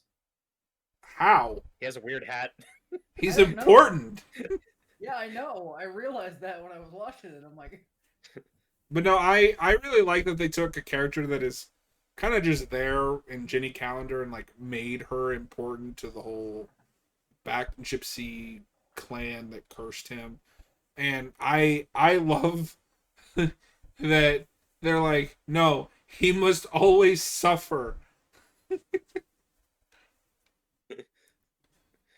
And then also the episode's called Surprise because they're throwing a surprise party for Buffy, which sidebar, horrible idea. Why did they think that was a good idea? Like maybe if it was just the main crew throwing a surprise party for her, but then like they invite other people like Oz to show up, and then what happens? A vampire attacks her, and he's like, "Oh well, now I know about this shit." And I'm like, "Yeah, what did you think was gonna happen?" To be But fair, throwing a surprise party for Buffy, horrible idea. Oz is the only one outside of their friend group that's there, and that's just because Willow invited him. Although that they do have one of my favorite interactions where she's like, "Yeah, if you ask me out, I'll say yes." And they ask her out, and she goes, "Oh wait, no, I can't." yeah. And he's like, "Well, I like that you're unpredictable." No, I really like Oz and Willow. I think they have kind of a Yeah, like nice energy. And then yeah, the surprise party. I think it's that episode. There's a really cool bit of like fight choreography where Angel picks up a pool ball and just beams a vampire in the head with it. Yeah. I like the judge's design, but yeah, I mean, in this first half, he doesn't get to do much. No, yeah, he is kind of lame in it's this episode. it's also really funny seeing Spike in a wheelchair. Yeah. Wheels. But I think this is the first episode where you see Drusilla not just be weird. Like this is the first like one where she's crazy and So evil, I think. I don't understand the full thing, but the implication that is she's still crazy, but there was something wrong with her that ritual did fix. So Okay. she's able to do things now. Whereas Like now she's powerful and she wasn't before. because Spike keeps saying she was weakened, and I think that shot She's like lobotomized, basically. that shot of her walking with carrying Spike to the camera, which is a great shot by the way, but with her vamp face, I think is supposed to be a sign that she's healed. Yeah, and then this is kind of the culmination of the Buffy and Angel relationship. They sleep together, and then he's in pain, as one does. He got post nut clarity. That's exactly what happened, and that's the cliffhanger of this episode, which I was not expecting. Yeah. So No, that's why. really But yeah, I like this episode quite a bit. I feel like because we're gearing up for the back half of the season plot wise. There's a lot. This is a much more complicated episode than a lot of the other story episodes. There's a lot of moving pieces. Every character kind of has their own agenda. Did this pick up for you after the last couple episodes? Like I like Ted, but I would say this is better than Ted. Well, No.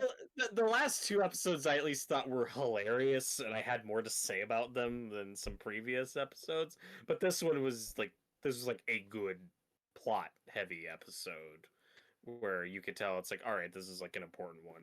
Mm-hmm. This is going somewhere. So yeah, it was quality. It's quality.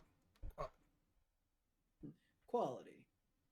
Robert, I I'm looking almost want to watch episode 14 with you, but that would be a pain in the ass to schedule. Yeah, it's fine. We'll see. No, but I am looking forward to only having to do 9 episodes instead of 13. Is it only 9? I thought it'd be 11.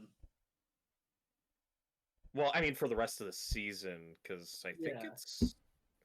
I thought it was 24. No, I think it's 22 total. Oh. Ow. Season Oh, 2 is 22 episodes, so we'll just tack on 2 episodes of season 3 and call it even. we could have split it down the middle and ended at 10, like God intended. That's true. Yeah. Yeah, No, but I think this is a better leaving off point. no, that was correct. But when I was like double checking the episode count, I was like, wait, was I supposed to do 13? Because we're like well past the halfway point now, but that's fine. Yeah. No, because in my head, like, this is the halfway point. It's just not numerically. This plays like a mid-season finale in a way. Yeah, which is why it's baffling to me that the next episode aired the next day. No, and we're not gonna spoil anything. Once you watch the next one, I think you're gonna find it really funny that this aired a day apart, and that makes no sense. Looking forward to it. Teddy, okay, so new guy, I still refuse to learn names. What's your prediction with Angel? Where is this going? I think he needs new to Buffy. So you have no idea. Oh. Yeah, well, okay, it's hard. It's hard to speculate because I know he's in at least most of the show and has his own spinoff. So, like, I'm not worried about him. It's hard to speculate when you know whatever's going on. It's like, well, it's gonna be resolved. Like, I know there aren't gonna be like probably aren't gonna be long-term ramifications, but maybe I don't know. We'll see. But I know, like, obviously, I'm not worried that he's gonna die. Like, so we'll see. Hayden, it's going to be a really long wait to do the back half of season 2. I agree. I'm like itching. I might start it when I get off here. I might. We'll make Robert watch episode 14. Robert, we need your blind reaction. No. Oh. No. All right. Robert, anything that you want to see from the back half or any predictions outside of Angel? Well, one thing we haven't talked about at all is the Xander Cordelia relationship, and I think that's fun. Yes. Yeah, thank you. I was gonna bring that up and then I completely spaced when that happens. I find it weird a little bit, but like not in a bad way. Like I actually completely see why they would be attracted to each other. Although I like the big argument scene when they're going to make out is like the most telegraphed thing. It is. Jared says, "Hope you guys are doing well. I've been completely white from having the flu and then going to a horror con last Saturday. Oh, I'm sorry to hear that, man. I hope you at least had fun at the con. Hope you get better." But no, I like them quite a bit. And I like that that's kind of the first stepping stone for Cordelia to change as a person, at least a little bit. Mm-hmm. Well, the dynamic is fun where it's like, obviously, he wants people to know that they're an item. Man, she's like not ready for that, where it's like, well, that's not good for my image. Yeah. Yeah, no, I like them a lot, and I think that's where Xander's character kind of shines a little bit more. Well, I would have assumed with, and I genuinely don't know where this is going. With season 1, you figure, okay, Xander and Willow, that'll probably happen for real down the line. But now I like definitely don't want that to happen, just because I don't want her to settle for him. Yeah, because like that's where it's like I'm sick of his shit enough to be like, Willow, you could do better. Like, don't stop. No, so like I love Willow a lot. Like she's probably my favorite of the Buffy gang outside of Buffy herself. I don't count Angel because he goes and does his own thing. Yeah. Both her and Xander, I'm ready for them to get over their like crushes. I don't think Xander's good for Willow outside of being a friend. Like I think he is a great friend for her. I don't think he could be anything more than that. And dude, just like, sorry, Xander, I love you, but you're not right for Buffy. Like in no universe. No. Robert, we are back to interrogate you about Buffy season 2, the back half, which Hayden and I have been really excited for. Hopefully we didn't make you feel too pressured about anything with that back half of the season. But as always, this has been structured. We are going to be asking Robert a lot of questions, and he's going to be doing a lot of the talking because Hayden and I are very familiar with the show, and Robert is not. Um, so, and if you're watching this after the fact, this will be spliced in with part one of our review, so there may be some repeating and some changed opinions. Robert, did anything in this back half satisfy things that you had mentioned in the first half? In some ways, Okay. for sure. We'll get into it. Teddy's in the chat and says just in all caps, Angelus. So let's start there. Robert, we start with the reveal of who the real big bad is this season. Did you see that coming? Did that get spoiled for you? Were you able to avoid that? It kind of got spoiled for me only in that the description of that episode was Angel loses his soul. And I was like, oh, that's what happens. Okay. Aww. But I was expecting that to be a one and done. Oh. I did not expect that to carry over the rest of the season. So that was a surprise. Okay. Yeah, so how do you feel about this is where we established that if he has even a moment of true happiness, which often gets, I think, misconstrued because of the way it's executed, and I don't know if you had this about it. Okay, so I think I can answer those, so we'll get to that. But if he has a moment of true happiness where he's not thinking about all of the terrible things that he has done, the curse will lift, and he will lose his soul and revert back to Angelus, who until this point we've just heard about. Mm-hmm. I love Angelus. He might be my favorite Buffy villain. Mostly because he's the one with the most like personal stakes to Buffy herself, I think. How did that all play for you in the long run? David Boreanaz is really hamming it up. He's a lot of fun to watch this season. It's, as far as the main villains go, big improvement over season one. I mean, we already talked about that in the first half with the introduction of Spike. So yeah, all that worked for me. The only places where it didn't is, and I talked about this in the first half, is the only problem with him being promoted to series regular is there are episodes, particularly the filler episodes, where he's like forced to show up, and it's like, he doesn't need to be here.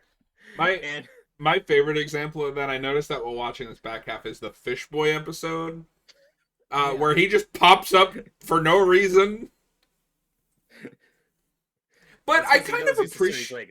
But I kind of appreciate that, in that we never forget about him. He's always feels like he's just in the background and lurking.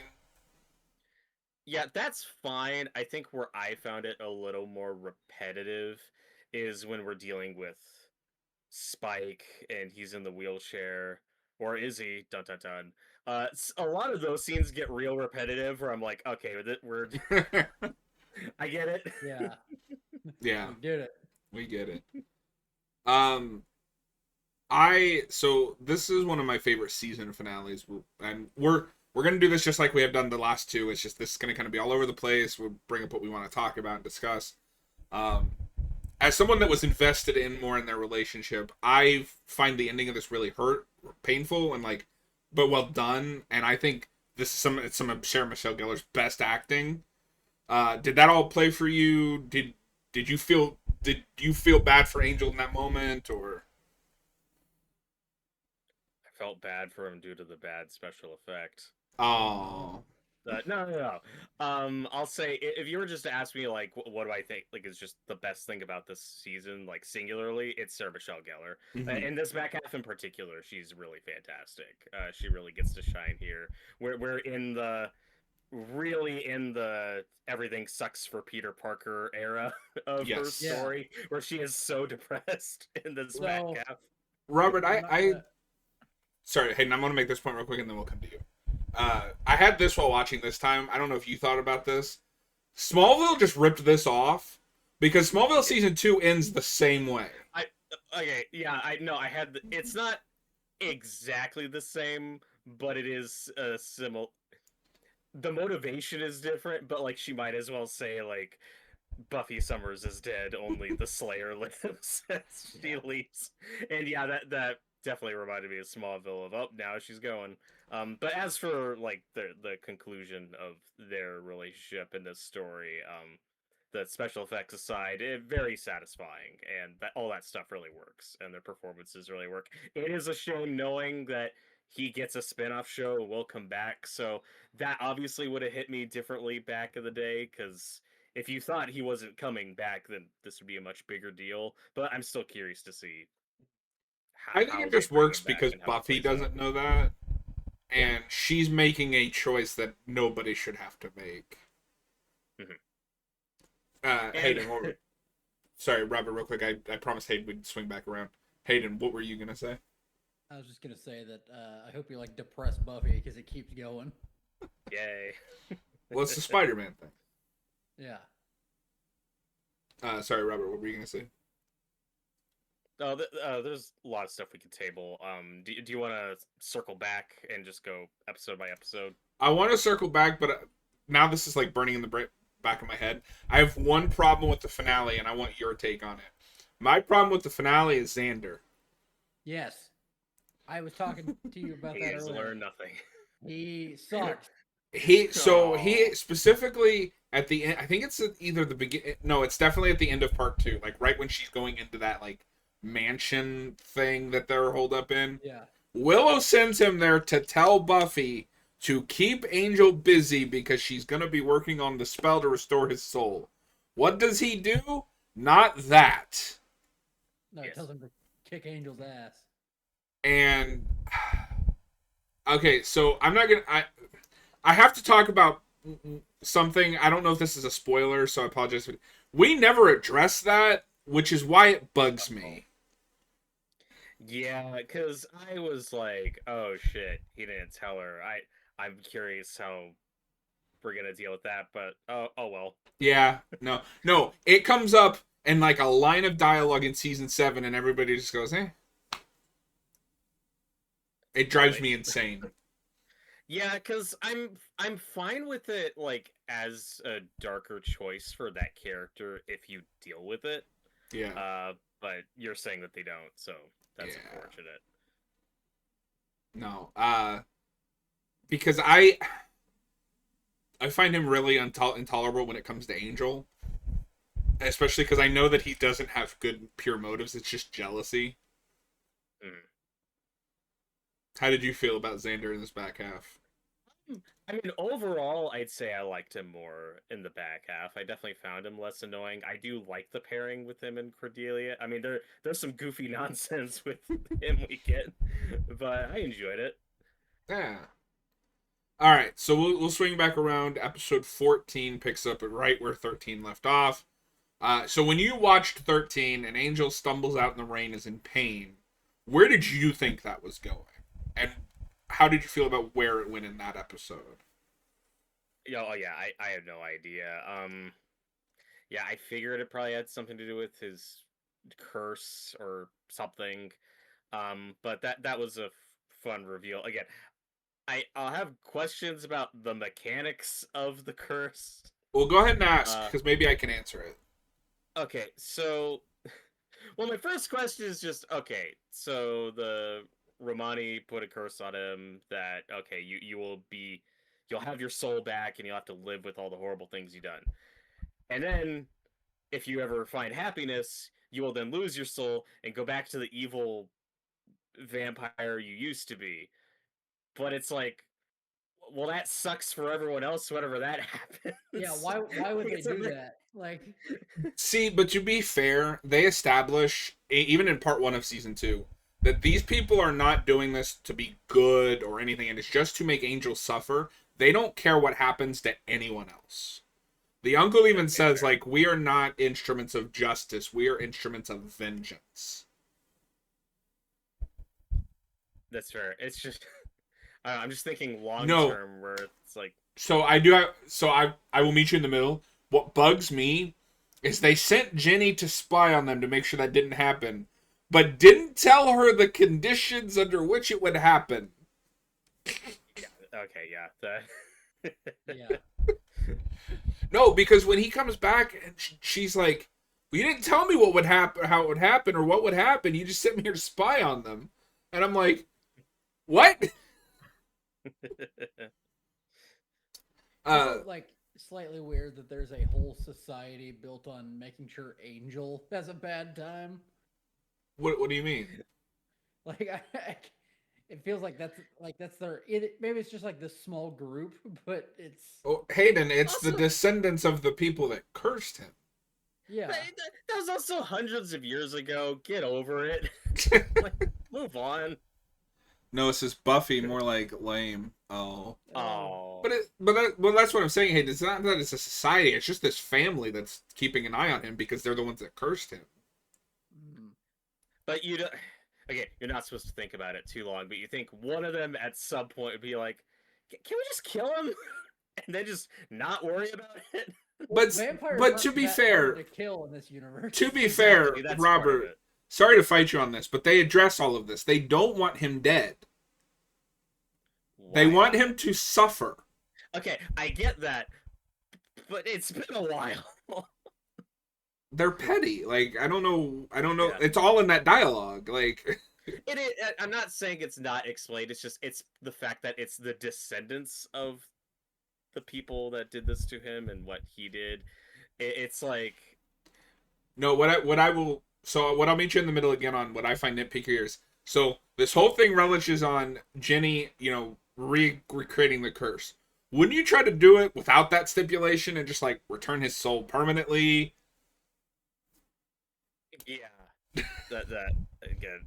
That's part of it.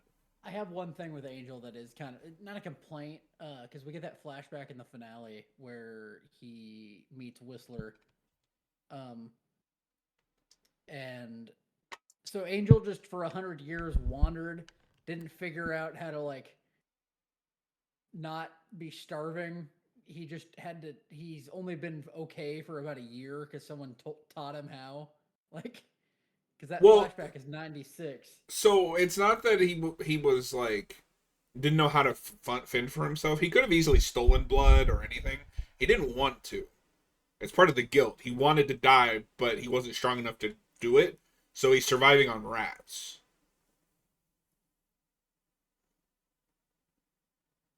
How did so? Sorry, we're on episode 14, but we're jumping all over the place. I love that when that woman just shows up out of nowhere to be Angelus' first victim. He drinks from her and then like inhales smoke through her neck and then blows it out. Yeah. That's so cool. Yeah, no, that is cool. So then the next thing that I remember because it's been a couple days, but I think it's right after is when he gets to Spike's hideout with the judge, and this is interesting. I don't know if you picked up on this, Robert. The judge says that he has no humanity that can be burned. He didn't say that about Spike. Oh, okay. Spike and Drusilla is reeked of humanity. Angel doesn't. Mm-hmm.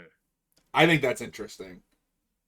Yeah, I'm also aware of some of the behind the scenes, let's call it drama with Spike, Oh, and the fact that this was originally supposed to be like a one season character, and I obviously by the end we're definitely leaning toward this guy might actually have a redemption arc, like there's some good in it, and my understanding is that was not Whedon's original plan for this guy.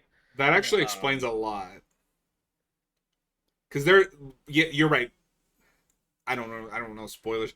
We do bring just observing. Yeah, we do bring Spike back, and I feel like there's large chunks where we just don't know what to do with him. And Yes. I like Whedon a lot, but Whedon has always been that like I have a plan, and if anything interferes with that plan, then it all falls apart. Sure, because Hayden, correct me if I'm wrong, because you seem to know about this. It sounds like it was a network call to be like, no, you're keeping Spike. This is an instant fan favorite character. People love him. Yeah. Do not kill him off. Yeah, I'm pretty sure it was. And okay. that whole story where he got really mad at Marsters and said he ruined his show.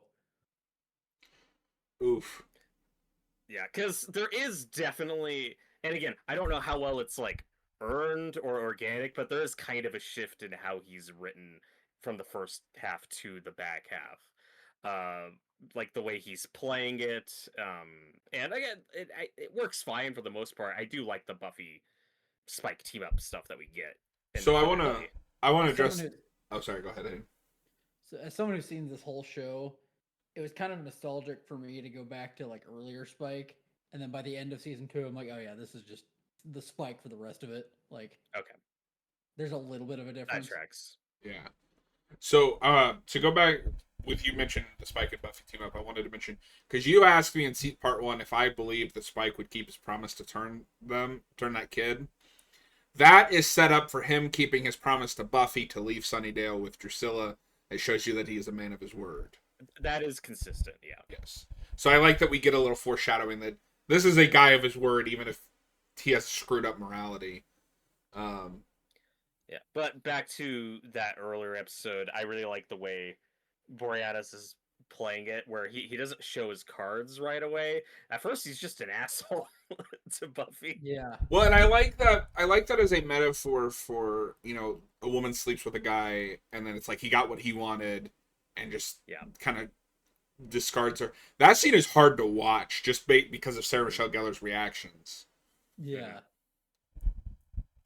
But no, Borneo is having so much fun in this back half. Yeah, he's definitely hamming it up. And he has that line, what is it? You were a pro last night, and just Yeah. it's creepy. Don't do that.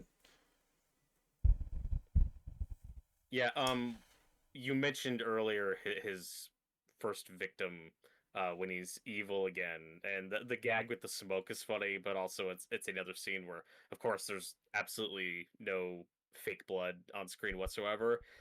Not the case for the rest of the season. But near the end of the season, I was noticing, oh, we're getting away with some fake blood now. Mm-hmm. Like there's some body horror stuff we get in that fish episode.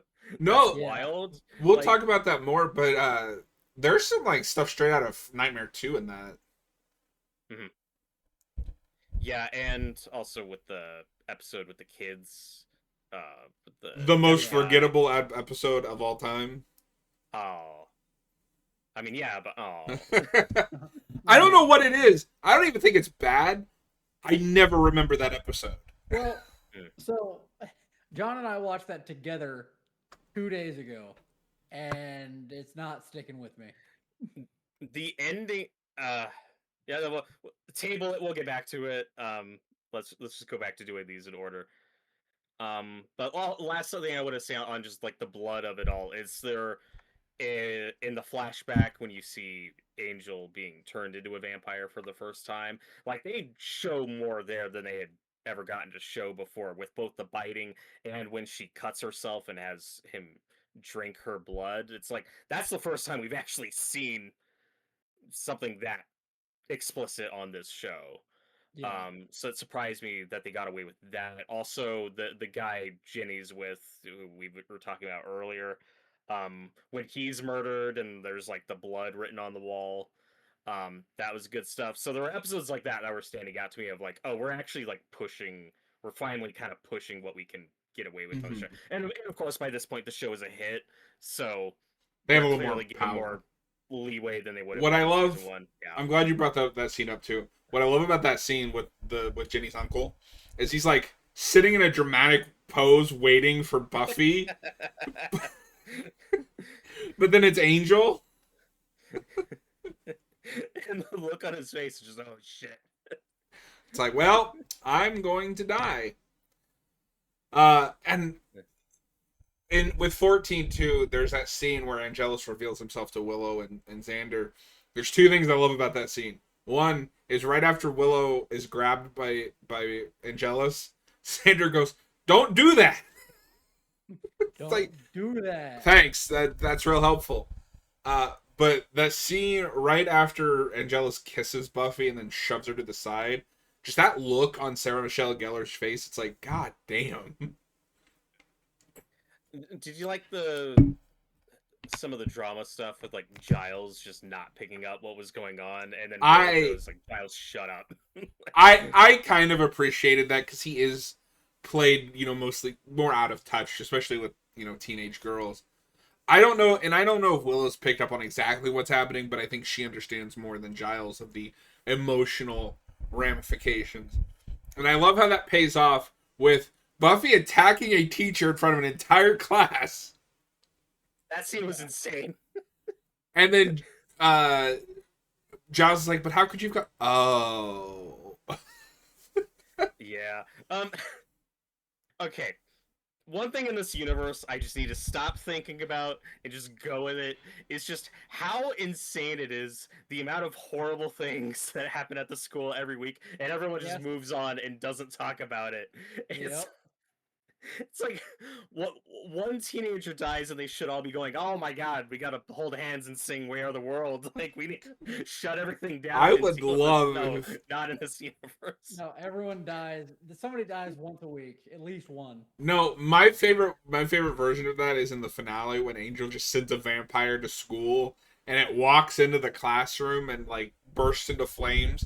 And I don't know if you noticed this, Robert.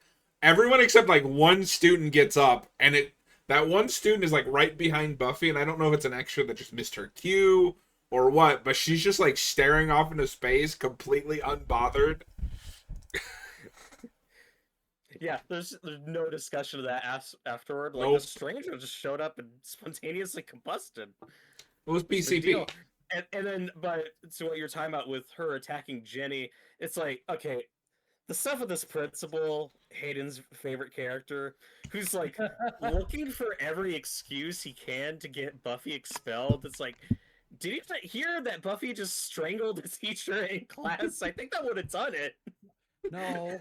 Well, to be fair, he wouldn't have, because Giles told them not to tell anyone that he would take care of it.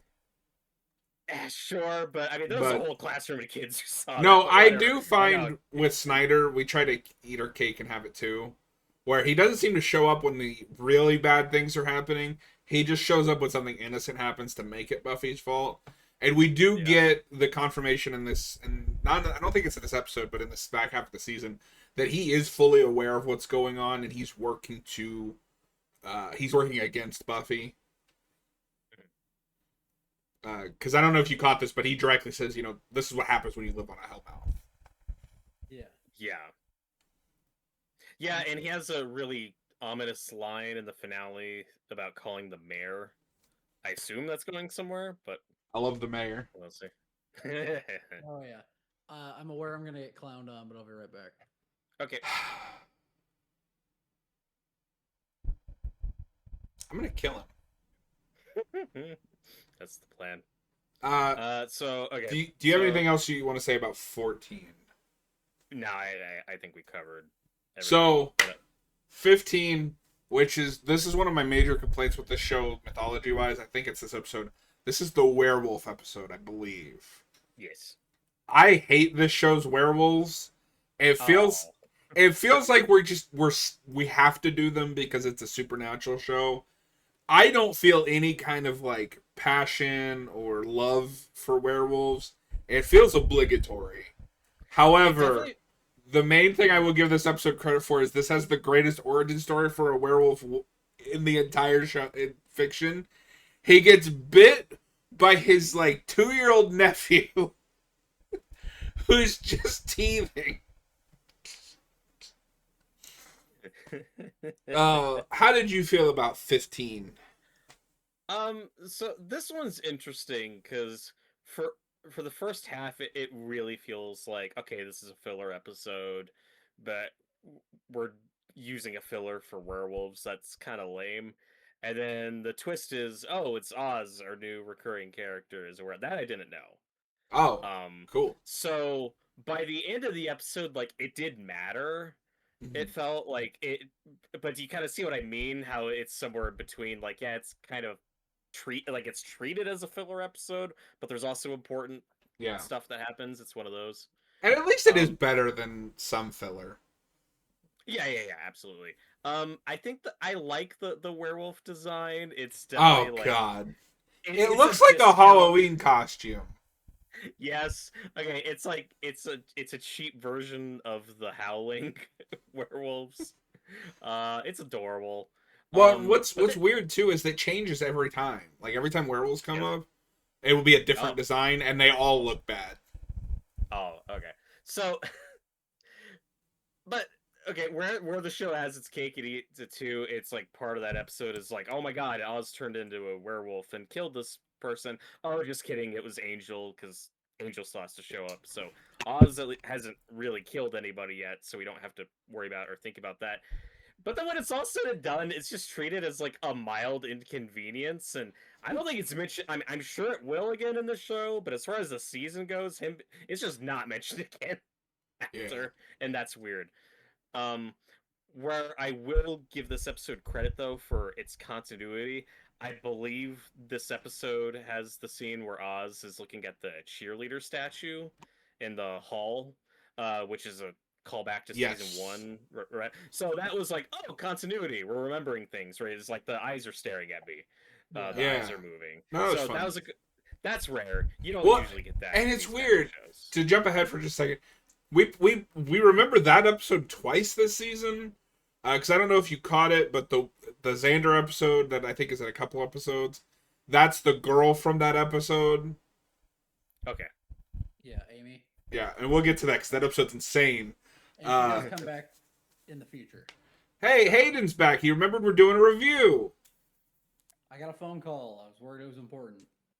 No, improve. Okay. And I believe also in this episode, the werewolf episode, they mentioned the hyena stuff. Yes, because he's like... He remembers, like, they remembered that he still remembers. Yeah, because he's like... I lied about it. I remember what it's like to be a hyena. I could sniff him out. And Buffy's like, I thought you forgot it. I thought you said you didn't remember anything. He's like, never mind. I lost something once. And this played for me because I thought it was funny, but it is dated humor where the guy that he suspects is actually gay, and you have that whole like misunderstanding. How did that play for you, Robert? Is it just like dated humor? It's fine. It's very 90s. Yes. Hayden, how do you feel about the werewolf episode? I think it's good. Does the werewolf hunter ever come back? I don't remember. I don't remember him ever coming back. I don't think he does. Because I forgot completely about that like side quest. I'm like, who's this guy? Who dat? I was also telling Robert that unfortunately the werewolf design never is consistent, and it just gets worse like each time they do one of these episodes. Yeah, I remember it just is like never looks the same. That's funny. I actually kind of like it in this episode. I don't think it's bad. This is the best it looks, even though it looks like a Halloween costume. It does, but it's adorable. It's funny because we'll later get to the Fish Boy episode, and those costumes look better. Well, no, that's what I'm saying. Is it feels like this is an episode they thought up at the last minute, and like just had to scrounge some stuff together to make a werewolf episode. You guys talk about how Oz becomes a werewolf. Yes. Yeah. Okay. And I like that we're consistent with Oz, and we kind of set this up in the Buffy birthday surprise episode, I think in 13, where you were talking about how he just kind of nonchalantly accepts that there's vampires. And here he's just like, oh, yeah, I'm a werewolf. Okay. That's fun. Is Jordy a werewolf? How long has that been going on? So since we're on his episode, how do you feel about Oz overall? Because I really like him. I like him. I like Seth Green, and then okay, this is the Xander stuff I don't like because now he also has to be annoyed with Oz and angry at Willow for being with Oz. It's like, dude, shut up. Like, so I wanted to. Cordelia, and he's still I wanted to bring that up because that is when I think both of those characters are at their worst. We skipped over it. I think it's in 14 when Willow finds out about Xander and Cordelia, and she has that whole spiel about how you would rather be with someone that you hate than be with me. What? He doesn't owe you anything. Like that also felt that's like the only thing with Willow this season I don't like is it felt beneath her to react that way. Like when it's just the way it's like directed and staged, where like she runs off like a 12-year-old, or it's like I don't. No, her run is hilarious. Willow would do this. And sorry, I'm remembering all these things about 14. 14 is also another continuity callback, although I don't understand how this one works, but it is kind of just don't think about it. So this calls back to the Halloween episode where everybody becomes their costumes. Xander remembers military protocol and codes for this military base. That he, Oh. yeah. That made no sense. But also, like when he first sees the guy, the soldier there, like he's talking nonsense, and then like it's so inconsistent. It doesn't make any sense. But I can't believe But it's a fun callback. I can't believe we moved on to 14 without talking about this. 14 has the greatest villain death of all time. Gotham ripped off. Yes. Oh, Well, and what's funny, because I think that Whedon is like pulling from Lord of the Rings for this, with the whole like no man-made weapon can defeat me. Well, yeah, 200 years ago, where in Lord of the Rings, it's like no man can defeat me. I am no man. Now it's well, no weapon then, but this can. It's like, and again, like, a rocket launcher was fired in like a mall, and then we never talk about it again. This does not make news. It's true. And that is one of my favorite moments, like Buffy one-liners, is that was then, this is now, and then just... And that is very 90s, right? Like, you think this guy's going to be a big threat, and just kidding.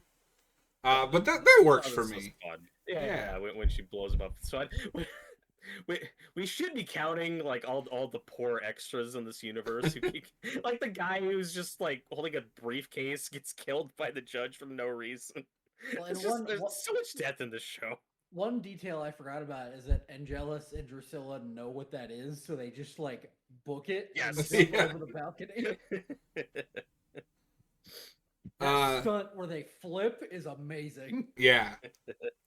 Is there anything else about 14 or 15 that we should talk about before we move on to 16? I think we covered everything. The last thing, again, with that werewolf episode, it's just, they're just very nonchalant about it, which is fine, but it's like, okay, so are they going to have, like, protocols set up? Like, hey, next full moon, Oz, we got, like, do they talk about that? I don't remember, but it feels like... It doesn't come up here, but to be fair, because the show moves in real time, it probably just hasn't come to a next full moon yet, but that will come up, and they will have protocols for that. Okay, I would hope so.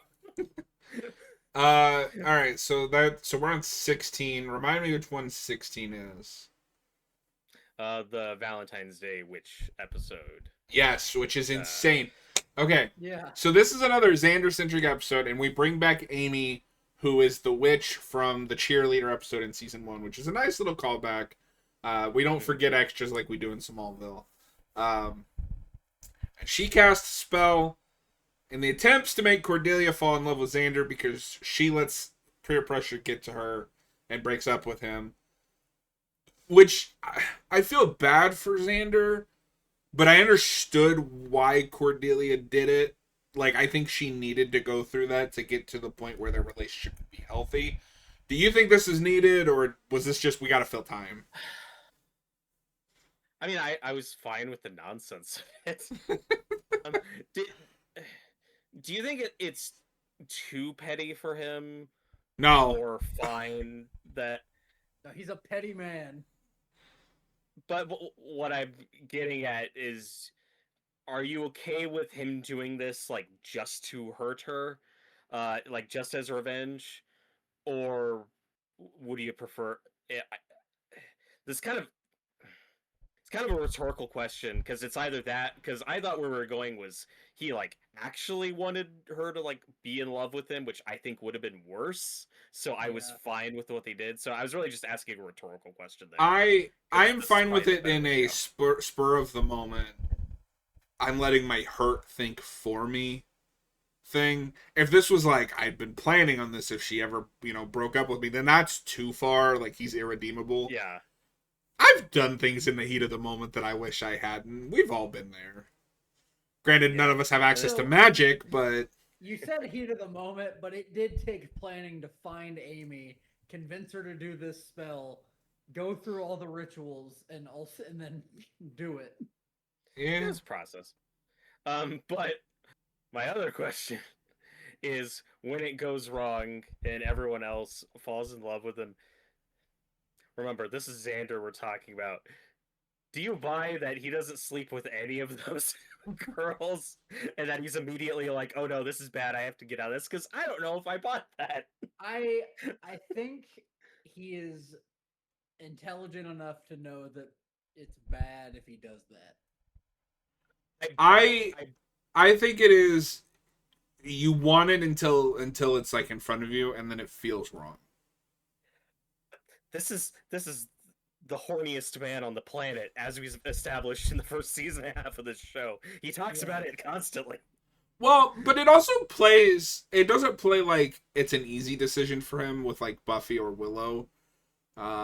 Like he's tempted, and then it comes to the conclusion that I can't do this. Those scenes were good, and with those, I did buy it. Willow makes me uncomfortable in this episode, by the way. Well, Willow, he's immediately like, "Oh fuck, what's happening? This is bad." With Buffy, it's the like he's tempted, but I because they're so close to him and they're part of that inner circle, it's like those two, I bought it. But with everyone else, I could have seen him just going with it for a day before things really escalate. Maybe I like the idea that it's like goofy and, as you stated, horny that he is. He's also loyal. Like he really wants his Cordelia. And again, it is funny the way it escalates. When they start attacking each other, I wanted it to go further. Like, there's one person they attack, I wanted them to just like rip that person to shreds. Robert wanted a bloodbath. You wanted the end of Weapons in Buffy the Vampire Slayer. The one that makes me uncomfortable is when they get to Joyce's house. Oh yeah. Well, I have Joyce thoughts. We'll get there. Oh, yeah. We'll get there, because I'm not as strongly on it as you are, because I know what you're going to say, but I do have thoughts. That had to be uncomfortable to film, right? Oh yeah. Oh yeah. Although Nicholas Brandon was, I think, like 20, 21. He looks 30. Yeah. So Power Ranger casting. my problem with this episode, I like it, it's fun. I don't know ultimately what Xander learns that he didn't already know, or what we learn about him. It's a better Cordelia episode, really. Yeah. No, I love her bit at the end. Where she finally tells Harmony off. Yeah, that's the one from Hatchet, right? Yes. Because I was like, oh hey, yeah, that's a bigger scene for her in this show. And this is one of those episodes that escalates so much and gets so big that I was like, okay, there's going to be like an amnesia thing to wrap this up. But it's very half-assed, where when they snap out of the spell, they're all just like in this random lady's basements, and then they're like, oh, this is weird. I'll just go up. Like, it's very weird how half-assed that amnesia fix was. That is one problem with just television, because we can't... people want to go too big, and then we can't keep that status quo, for that next episode. Well, they all forgot. Well, okay, there's so much nonsense Joyce has to deal with or witness this season, including people on PCP. And then you get to the finale, and it's almost meta when Buffy's like, think about all the weird shit that's going on. I'm like, yeah. Like, Joyce, the problem is Joyce looks like kind of an idiot because all these weird things keep happening that she's not picking up on. So we'll get to Joyce, because I think the best place to talk about her is when we get to the finale. Yeah. Because I think that's where her character gets the most to do up until then. But so yeah, 16 is definitely more of a Cordelia episode. We're getting her to a place where now she's basically just one of the protagonists. Like, she is with the Scooby Gang. And then, of course, spoilers, will go on to work for Angel. And Angel. Do you buy her character growth, like, throughout, from season 1 to here? No, all that's tracked for me. Because in season 1, like, it's not even accurate to call her a main character. She's just kind of there in the background for a lot of it. Her as part of the group, I think, works, and all that stuff plays for me. Well, and it's never feels like a light switch. Like, she still has, like, Cordelia moments.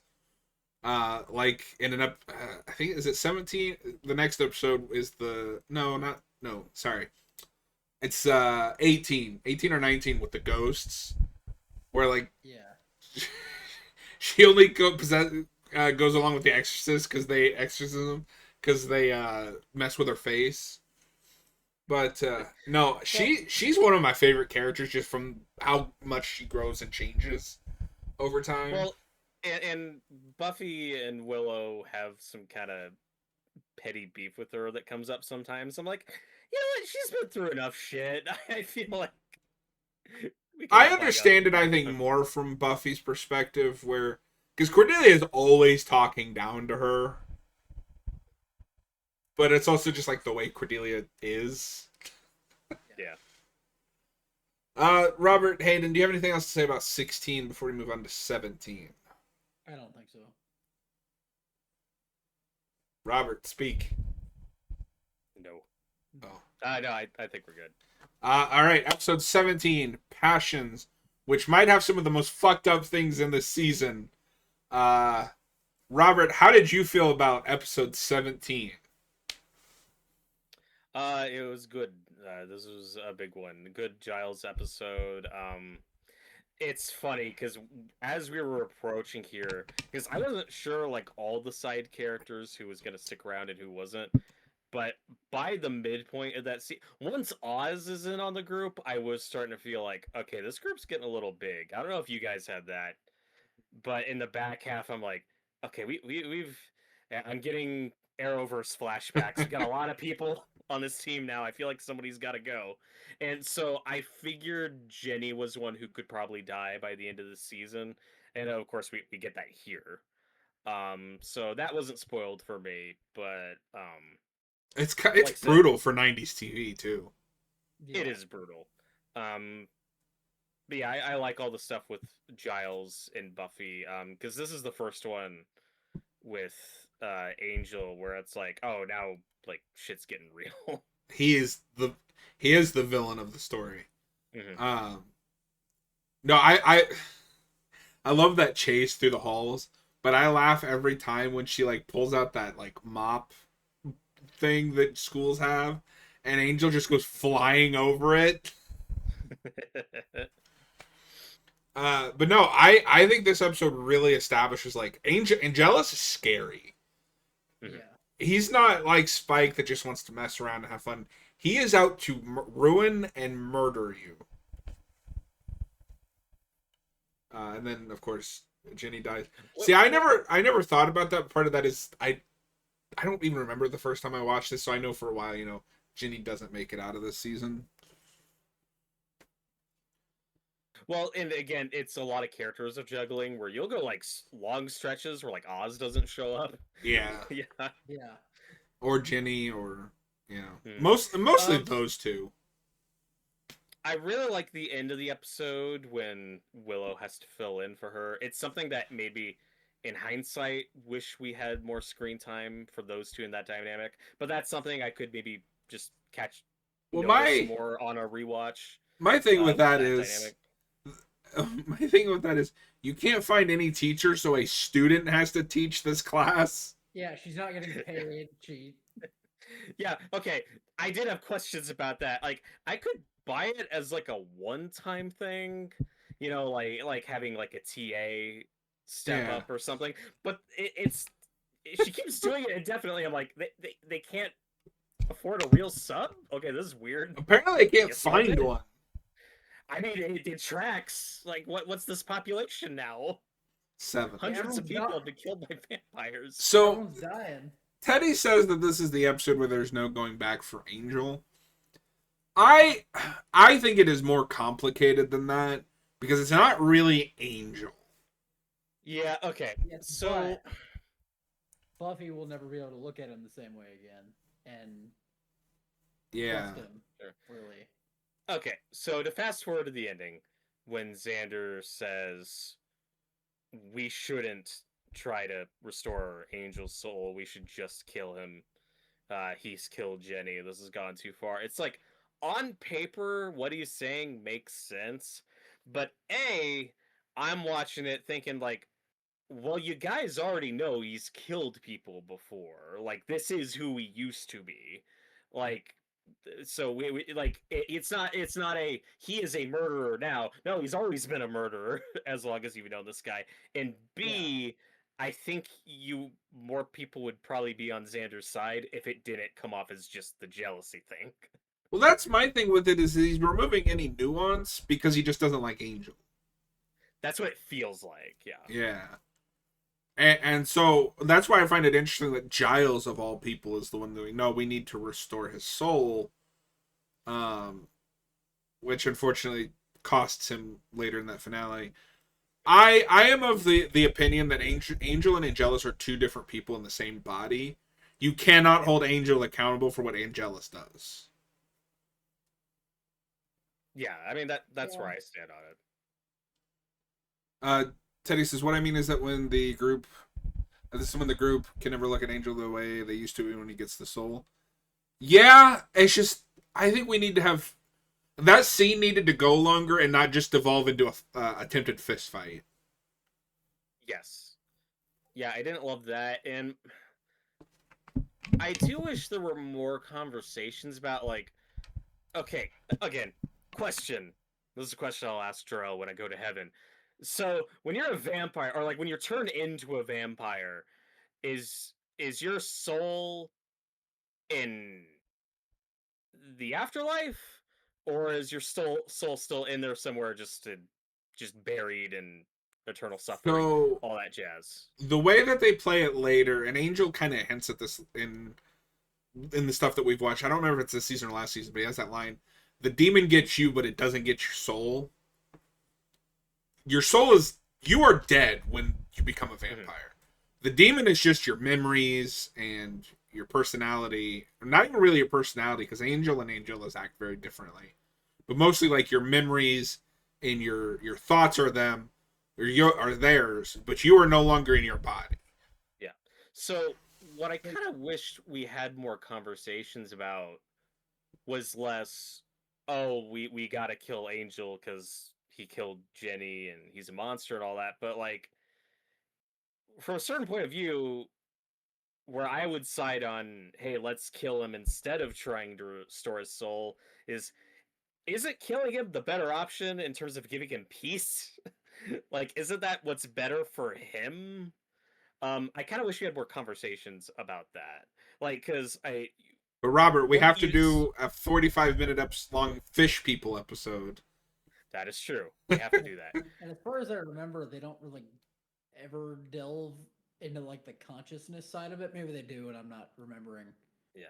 I guess what I was just, while I like all the Angel stuff, I was hoping there would be more discussion of when they are trying to restore his soul, like, well, isn't that the more selfish thing to do too? Because you're just prolonging his suffering. Like, you're not actually fixing the problem. He's still going to be a vampire. Like, isn't it better for him to just be dead? But whenever we talk about killing him, it's always just pure, like, revenge or wanting. But see, I don't even mind them not talking about it from that way, because I don't buy that any of them would want to kill him to spare Angel.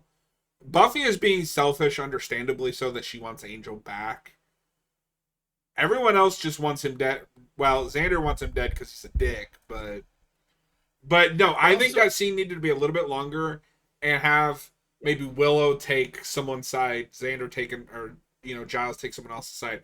Instead, Giles lets Xander get under his skin and attacks him. Student attacking a teacher, by the way, or a teacher attacking a student, by the way around.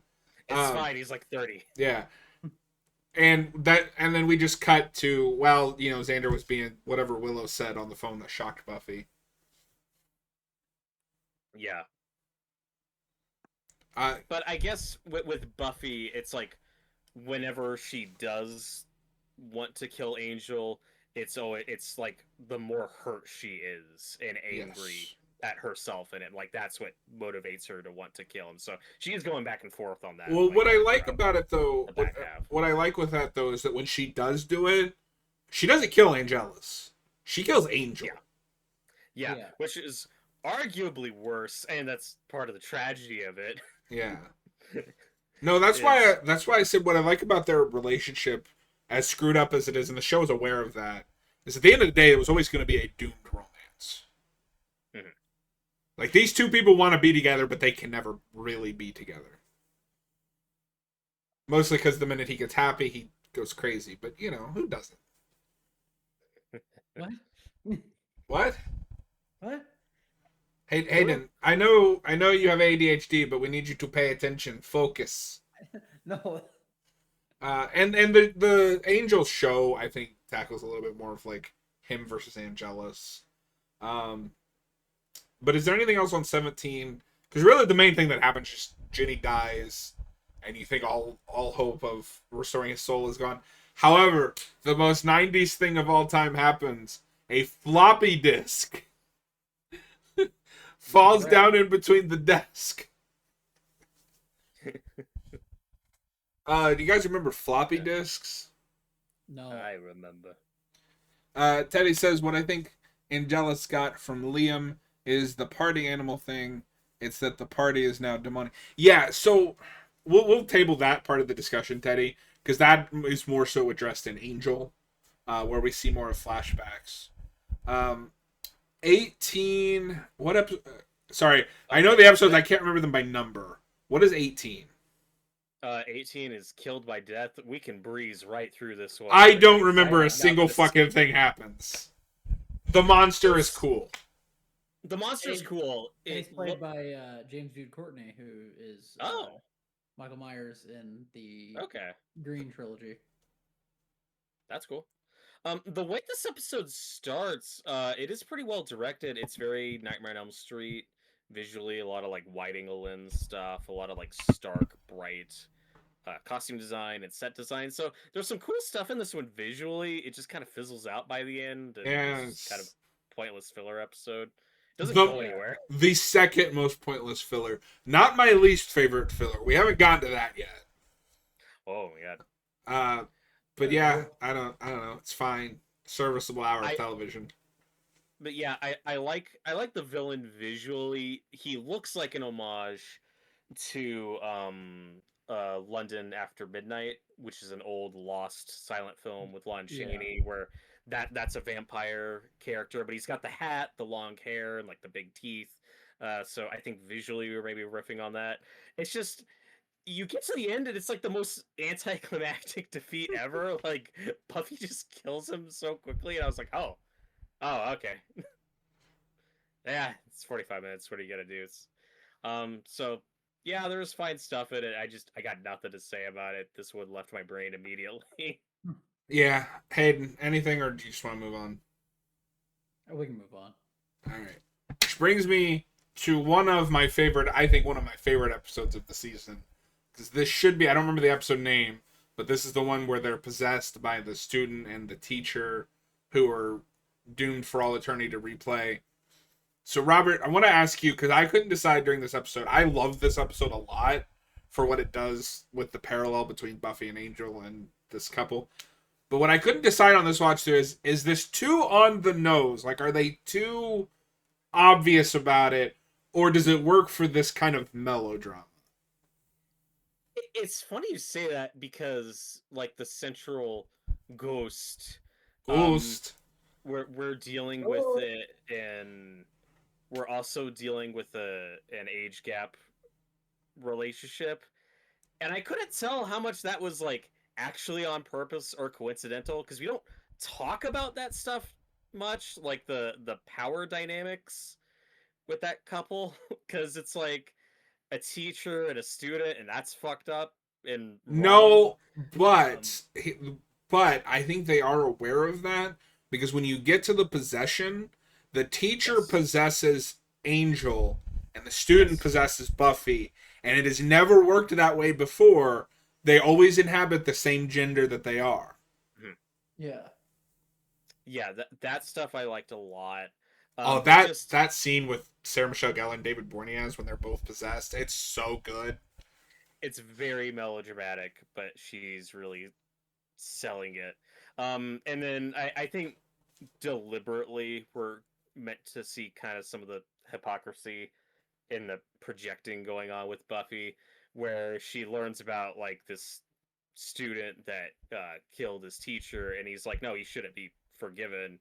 He's awful and horrible, and it's like, well, Angel's killed people before, and now he's killed Jenny, so there's some parallels going on there. Well, what I like about that scene is they're fairly upfront. She's not actually talking about them. Right. She's talking about herself. Mm-hmm. And the one thing I didn't need in that scene was right after that, Cordelia going over identifying much or whatever she says there, and I'm like, Yeah. yes, I get it. Shut up, Cordelia. Adon, thoughts? Yeah, I mean, I like this episode. It almost is like, it's weird. It might be weird to say this. I wish we got more of Buffy and Angel in it, because it's just kind of the end. And then the first half, it feels like a filler, and then it isn't at the end. Oh, see, I don't agree with that at all, because right away I'm seeing the parallels to Buffy and Angel. Yeah, I think there's good stuff here for Buffy's character, but I guess just because we talked about this in the first half of the season, I still feel like we're dancing around. And Hayden, like, do you see where I'm coming? Where it's like we're dancing around the age difference without talking about it directly. And I was really feeling that in this one with like, where like that feels intentional with like the student teacher relationship, and like that's horrible, and she obviously shouldn't have done that. It was in the wrong there, but I would have liked more discussion on some of that stuff, because all we really talk about is like, oh, this guy went nuts and killed his teacher, and it's like, yeah, that obviously shouldn't have done that. Don't do that. She also should have. She also shouldn't have done what she did. Yes. Yeah, maybe that instead of the exorcism scene, which feels like it's just wasting time. No. Okay. Willow getting sucked into the floor because it turns into Jumanji for a minute. Yes, and then there's the Cordelia scene with the face peeling. It's like a poltergeist homage there. So that's something I was like mixed on with this episode, is like I really like the central ghost story and the parallels there you were talking about. But the other weird shit going on with this haunting, it's so all over the place and scattered. And it's never happened until just now. It's never happened until just now, but I kind of enjoyed the insanity of it. Yeah. Like the scene when Xander opens his locker and the hand comes out and grabs it. That was great. Well, and I like too that we get a little bit more stuff for Giles, where he has just decided that it's Jenny because she died horribly and won't listen to anyone. Which leads to, I think, the funniest line in this episode, where he's like, you should always challenge authority, you know, just don't do whatever you're told, except for right now when I'm right. Yeah, okay, that's a part that I'm kind of mixed on, because I really like what it does for his character in dealing with grieving Jenny and wanting to think she's alive. All that jazz. It just doesn't match like the insanity of the rest of the episode, where I don't buy him thinking he's Jenny. I get it because he misses her and is depressed, but it's like what is happening is too over the top for me to buy that. See, I buy that because he's making an out of character choice. Like they're consciously having him act out of character. But they're like, what about the gun? He's like, the gun is irrelevant. Yeah, he's doesn't matter. Ignoring anything that doesn't fit his. Yeah. Robert, we live in 2026. We know for a fact that that's what people do. That is what people do, but Giles is supposed to be smarter than that. Yeah, and that's why it's kind of tragic, though. Like, no, and I like that. Like, what I'm saying is, I like that on paper. Like, I like that for his character. I just didn't think it all meshed well. Together. You forgot the craziest one. Is it the hamburgers? They open it and like tentacles come out in the cafeteria. Yep, they all turn into snakes. Yeah. Hey, that was Hayden's favorite scene, and I was like, "Whoa, that's weird." Yeah, we don't fumigate the school for a month and bring in pest control. It's like, it's fine, we got him. Is this the episode where Snyder drops that he knows about the Hellmouth? Maybe. It's either this or it is in the finale, because where he mentions the mayor. But no. It's the finale. I'm pretty sure. Okay, but no, I agree though, Robert. the strongest stuff is just that ghost story and how it parallels Buffy and Angel. And I like this as kind of so the ghost, gets their resolution because they can finish out the scenario since Angel can't die. But in some ways, it is also Buffy saying goodbye to Angel because at this point she thinks she has to kill him. Yeah, and also this is the episode that ends with Spike getting out of the wheelchair and go, and walk. then we'll forget about that for the next episode. Hayden, give us more episode 19 thoughts. Speak. I mean, on like all I said is like I don't really have any. This is a good episode. I just don't have much to say about it. He just really wants to talk about fish people. True. I want to talk about fish people. All right, so let's talk about fish people. Let's talk about Fish Boy, which is the most unfortunately placed episode, I think, because you come off of an amazing ghost story episode, and the next episode is the 2-part finale, but you have to stick this in the middle. I hate this episode. I don't hate it, but it kills all the momentum you've got going into the finale. So it's badly placed. I actually think I might like this one more than the hospital one. Oh. But Robert, did you recognize the main kid in this that later turns into a fish boy? Yes, I know him as Captain Cold in The Flash. Yes. If that's who we're talking about. He's also in Prison Break. Which I haven't seen. But sorry, I recognize the back of his head. Like, he has that same haircut. He has everything. Yeah. Maybe he just can't grow hair, Robert. He can't. Robert, to go back to Smallville for a second. This is the Pyro episode from season 1 of Smallville, but with fish people. Oh, yeah. And again, okay. Like, so there's like this big conspiracy going on. Like this horrible thing this coach is doing, and the entire swim team is wiped out. Also, is it the lunch lady who's murdered? No, it's the nurse. The nurse. Okay, the nurse is killed. All these horrible things happen, and then forget about it. Doesn't matter. Yeah. What the coach does to Buffy is fucked. Oh, that line he has where they have other needs. It's like, oh. Jesus Christ. That's so fucked, and then it's never mentioned again. Yeah. No. Yeah. Wentworth Miller. That's who we were talking about. Yes. Captain Cole. Who, for a minute, it's transported to Nightmare on Elm Street 2, where he just turns into a fish person. Like, a fish person bursts out of him.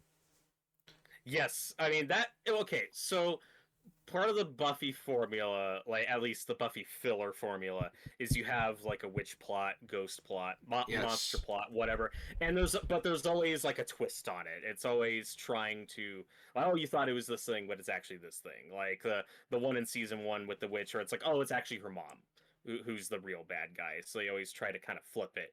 Here, you think that there's just a fish monster eating these guys. No, these guys are all turning into fish monsters, and it's awesome.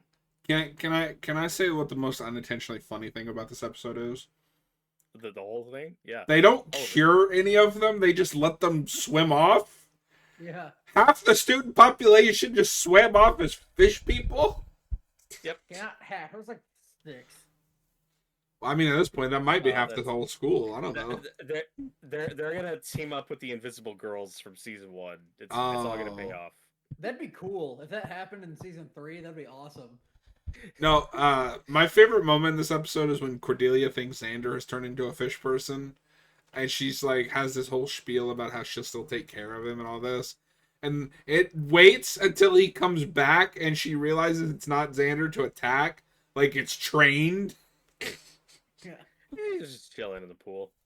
No, what's fucked is also that the team is in on it. Like, they are willingly taking this stuff.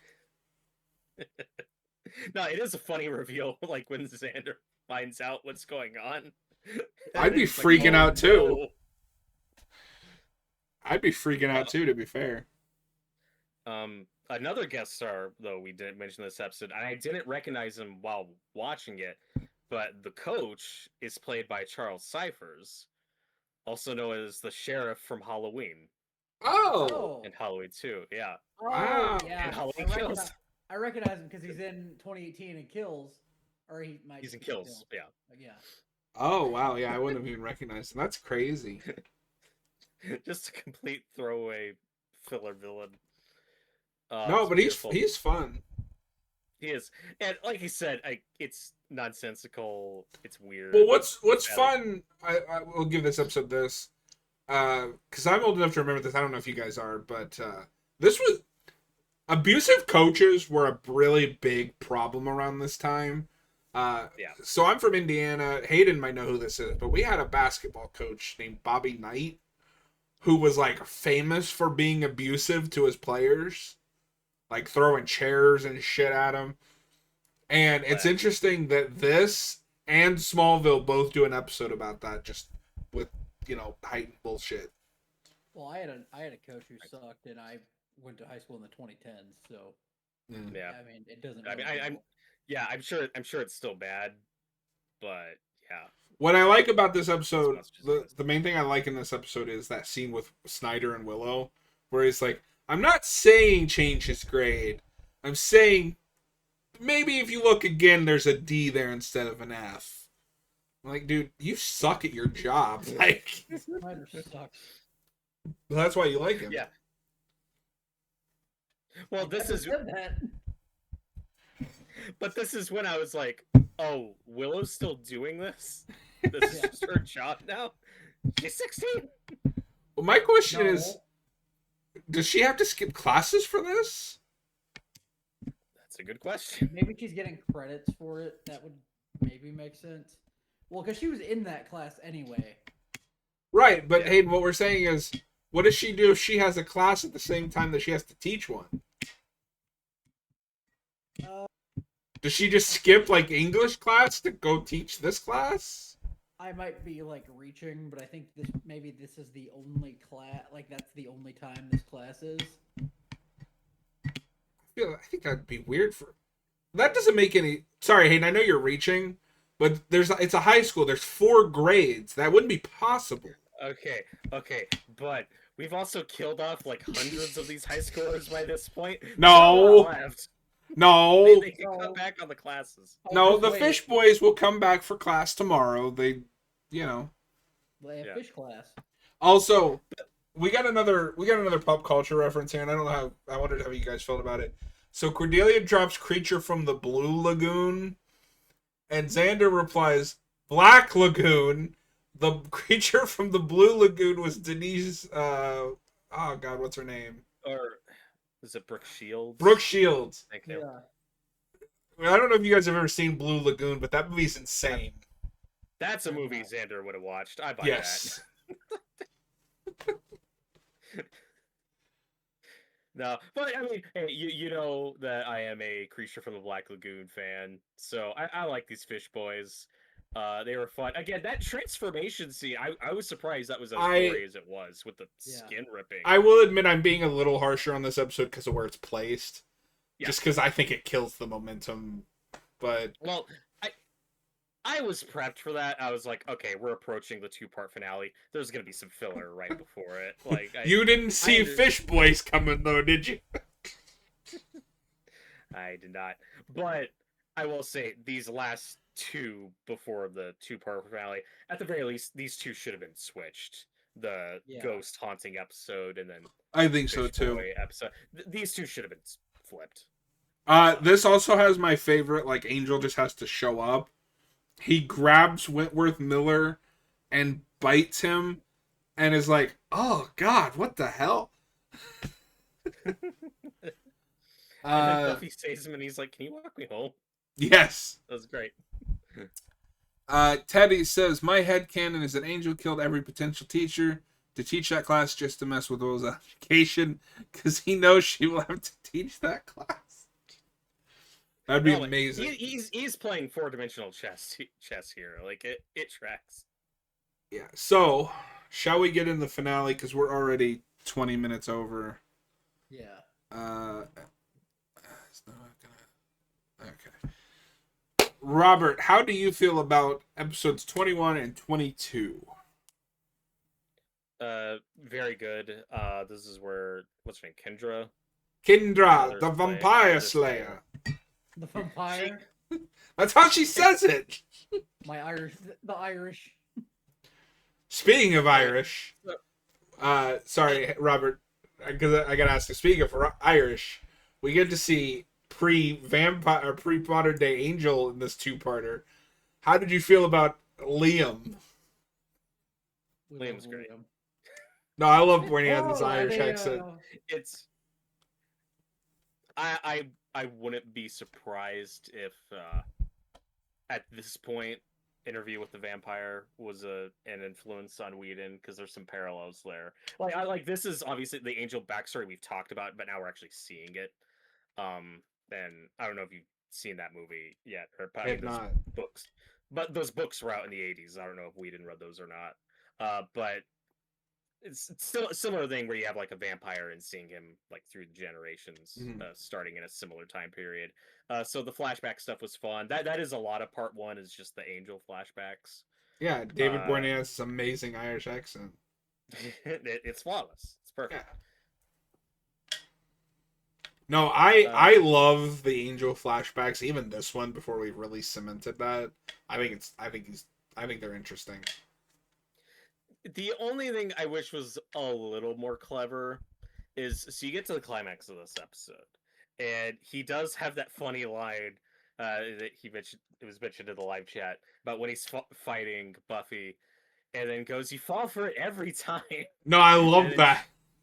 okay, so that was funny. It was just like, oh, I wish we'd come up with something a little more clever. But it's like they have a plan. Like, okay, you guys stay here, but Kendra will be here in case something bad happens. Well, something bad happens. The problem is, Kendra kind of sucks in this episode and doesn't do very well, and dies. To be fair, she's hypnotized. That does happen. That's fair. I love that like goofy ass face that she makes when Drusilla's hypnotizing her, though. It's like, what the hell is happening? And there's another bit though where when she cuts her throat, like you actually see blood for a Yeah. second. Yeah. They did a little gag there. But it's just when Buffy, you mentioned it at the start of the stream, she finds out, runs back to the school. You get the slow motion running. I guess we've just had so many library ambushes at this point. I would have liked something a little more clever there, but otherwise, it was a good episode. Yeah, I mean, maybe a good little more cliffhanger. clever, but like I don't know what else you would do. Like they needed Giles. Yes, I mean that part, like the end of the episode really works for me, where the cops show up, Buffy's on the run, Giles is kidnapped, And Willow's knocked out. All that stuff works. I love that stuff. But to follow up on that in part two, that might be the most evil Snyder thing of all time, where he's just like, yeah, she probably did it. I don't need evidence. He just cares about getting her expelled. Yeah. No, he looks like he's gonna have an orgasm when he expels her later. Hayden, question: do you think that cop had enough cause to open fire in a high school when Buffy's running away? No. Yeah. No. No, I liked Kendra a lot more on this watch, like in her introductory two-parter. Maybe we should have kept her around a little bit more. In hindsight, I think we should have. But I will say this. Keep in mind that she has died. What happens when a Slayer dies? Another comes to take. I wonder if that's going to have repercussions next season. Oh. No, I like how she dies because we kind of just you see how powerful Drusilla really is. Like she didn't even have to try. She's like, Yeah. Look at me, I'm the captain now. Well, I talked about this in the first half. Again, it's a damned if you do, damned if you don't situation, because the show is called Buffy the Vampire Slayer. You need her killing vampires. That's what the show is. But much more than season one, they show up way more frequently, where it does take away a lot of their menace, where they kill them so easily. But then when you have Kendra getting her ass kicked, like it's weird. It's like, oh, why is this a struggle? But then the Drusilla stuff really works. I kind of have that where why are Angel and Spike stronger than the other vampires by any like significant margin? Is it just that they've been alive longer? Is that I think it's that they've been alive longer. They're fighters. Most vampires are just, people. Like they're not, Mhm. they're strong, but strong without strength without technique. And what I like though is that pays off what Buffy says in the 2-part with Kendra is that she fights like a robot.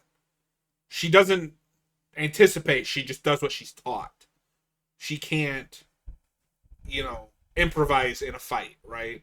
Like Buffy may not have had that same problem with Drusilla and those other vampires because she improvises and goes off schedule. Robert, is something I'm saying funny? Because like you look like you're amused.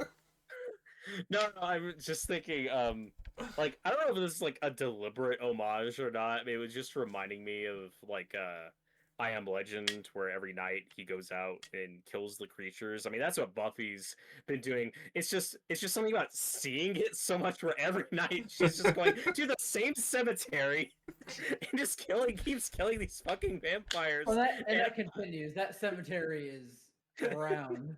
Yes. But I don't know how many of them are even attacking her. Like, some of them might just be going for a walk and then, fuck, this crazy lady's killing me. Like, I'm starting to feel bad for them. No. What if they're good, like Angel? Exactly. She doesn't know that. Yeah. What happens to Kendra, I think, is horrifying. Is it part 1 or part 2 where we get the big Drusilla flashback too? I think it might be 2, but No, I think that is part 2. But we get a big Drusilla flashback where Robert, I don't know if you picked up on this, but it's the scene where she goes to the church to confess, but it's Angelus instead of the pastor. Yeah, And this is killing him. yeah, this is where we confirm that she's having psychic visions because that's why she's come to church because everybody around her sees it as a devil's thing. And I love that he's like, well, just be evil then. Like, I don't know, have fun with it. But I think that kind of reframes all the crazy shit that she's been saying. Like, yes, she's crazy because Angelus drove her crazy, but she's also seeing real things. And I think that this episode, these 2-parter kind of shows too that Spike doesn't humor that where Angel does. Because Angel's like, what? Well, you saw that. And he's like, no, you idiot. She read it in the paper. Yeah. So maybe there's something I missed. The only question I had with Spike's plan in his turn is he tells Buffy like, I want Angel dead and I want Drusilla back the way she was before Angel came back. Like, does he know that'll happen? Like, does he know? Like, am I missing something? What do you mean? Um, well, just because like the fight breaks out and he knocks out Drusilla and takes her away and drives off, like when she wakes up, like what happens? Like, is she like? Does he know she's gonna revert back? Like, again, I No. could just be The way I've wrong, always but read it is that just that he hopes being away from her or from him will remove that influence because he blames okay. Angel for Drusilla being the way she is. Because this whole back half is Drusilla preferring Angelus to Spike. And I haven't seen the aftermath of this, so I'm just like yeah. asking I- questions here. You don't see a lot of it. She comes Okay, back, but good. in other ways. Yeah, just because she's been such a major focus of this season, Yeah. that I just don't know how she's gonna take to that news. But yeah, part 2. When we reviewed season 1, we had a lot of issues with that finale. It was very rushed. And then the premiere to me felt like kind of a redux, like a coda to that finale. Like, okay, we're kind of fixing it. Here, this is a much better finale, and I'd say Yes. part 2 specifically, maybe my favorite episode so far. Like, this is a really good finale. It's so just good. top to bottom. So right after the portal closes with Angel in it, the way Sarah Michelle Gellar plays that, it's just like falls apart. It's not drawn out. It's not dramatic for television. It feels like she's actually falling apart on camera, and it's so good. And where I did buy Spike's motivation was, yeah, I don't want the world to end. just want I to like keep it doing here. my vampire Yeah. thing, and Yeah. killing people. The world ending's not good for me, so self-preservation kicks in. What I That, like I think, makes sense. what I like about that too is that calls back to he's got humanity in him, born from like attachments to Drusilla, stuff like that. Angelus doesn't. Angelus doesn't care. Yeah. And again, that does feel like something we've shifted in the back half of the season, because that's not present as much in the first half, like the Spike humanity part. Like he seems pure evil when we meet him. But the humanity that the judge detects in episode 13 is born just from his attachment to Drusilla, which I think is consistent from his first appearance. Mhm. Yeah, and then when it's like, okay, now we got to bring this demon back, that felt very like That's better the done finale. with the. But it was like, oh, we just did this with the judge, and now we're kind of doing the same thing. But I was fine with the way we resolved that, so Okay. it's not actually a problem. But it's like, okay, we're starting to repeat ourselves a little bit. Yeah. This one, the judge didn't work out. Oh, good. Here's another big guy in a box Well, we can use. Yeah, I never thought about that, but that is interesting. Giles' torture is fucked. Yeah. I feel bad for him. Although, I also love that Drusilla just doesn't want to stop making out with him. And both Angelus, and Spike are like, okay, enough. We're done. Stop. And maybe you don't want to answer this just because of spoilers, but it was cool. The actress that plays Jenny, nice to give her a little cameo at the end to be a part of this finale. I'm gonna presume she never shows up again, but maybe she does. I don't know. You never know. Again, yeah. Again, I don't know if that's a spoiler to say or not, but yeah, like I said, I liked the Spike Buffy team up. I'm glad. Okay, we should talk about Joyce, since this Yes, is the episode where because he that's. finds out. I'm pretty sure that's the only reason Hayden agreed to do this review is he just wanted to talk about Joyce. Haddad, Yeah. talk about Joyce. So I never had this when I watched Buffy the first time. This time through, I hate Joyce. I really hated her this season. She's awful. She's the worst mom. Like, what is she doing at the end? Like, what is happening there? So, Like, okay. it's. I guess she's mad at Buffy and kicks her out of the house, but like, really? Okay, so I'm not Joyce's biggest fan in this season. I will stick up for her in that moment. Buffy has just dropped a nuke on her and expects her to just roll with it. And she says something in the heat of the moment that you can tell immediately she didn't mean to say and regrets it. Yeah, but it's the fact that she said it. The line Hayden specifically talking about is, "If you leave, don't ever come back." Well, no, that's what I'm talking about too. They make it clear. They make it clear that she says that in the heat of the moment and regrets it immediately. That's not a heat of the moment sentence. Like that's the irreparable damage. Like yeah. Okay, so if somebody just dropped vampires existing, they're the Slayer, doesn't want to explain anything that's going on, you're not going to get... What? She doesn't have time. Yeah. Okay, Joyce doesn't know that. She just learned about this. I think it's a little silly to expect her to be okay with it immediately. And also, like, she bought that Buffy was a murderer earlier. Like that part, I don't like her for. What? Like, okay, I don't agree with it. I don't like that she immediately goes along with what the police are saying. But yeah, if you drop something heavy on them like that, you can't be mad when then they go, "Hey, I need you to stop and explain this to me. I don't understand." Like, I think they're both wrong in that scene. Yeah, but Buffy is like, "Hey, I gotta go. I got." Okay, but look at it from Joyce's perspective. Your 16-year-old daughter is rambling about vampires and then says, "I have to go or the world is going to end." Okay. She's not just rambling. She killed a vampire in front of her. Yeah, that's my thing. It would work better if there wasn't a vampire fight directly preceding it where Buffy kills one with ease. So she's just supposed to take everything on blind faith. Okay. That's not faith. A vampire fucking exploded in front of her, and then like Okay, and you wouldn't want an explanation?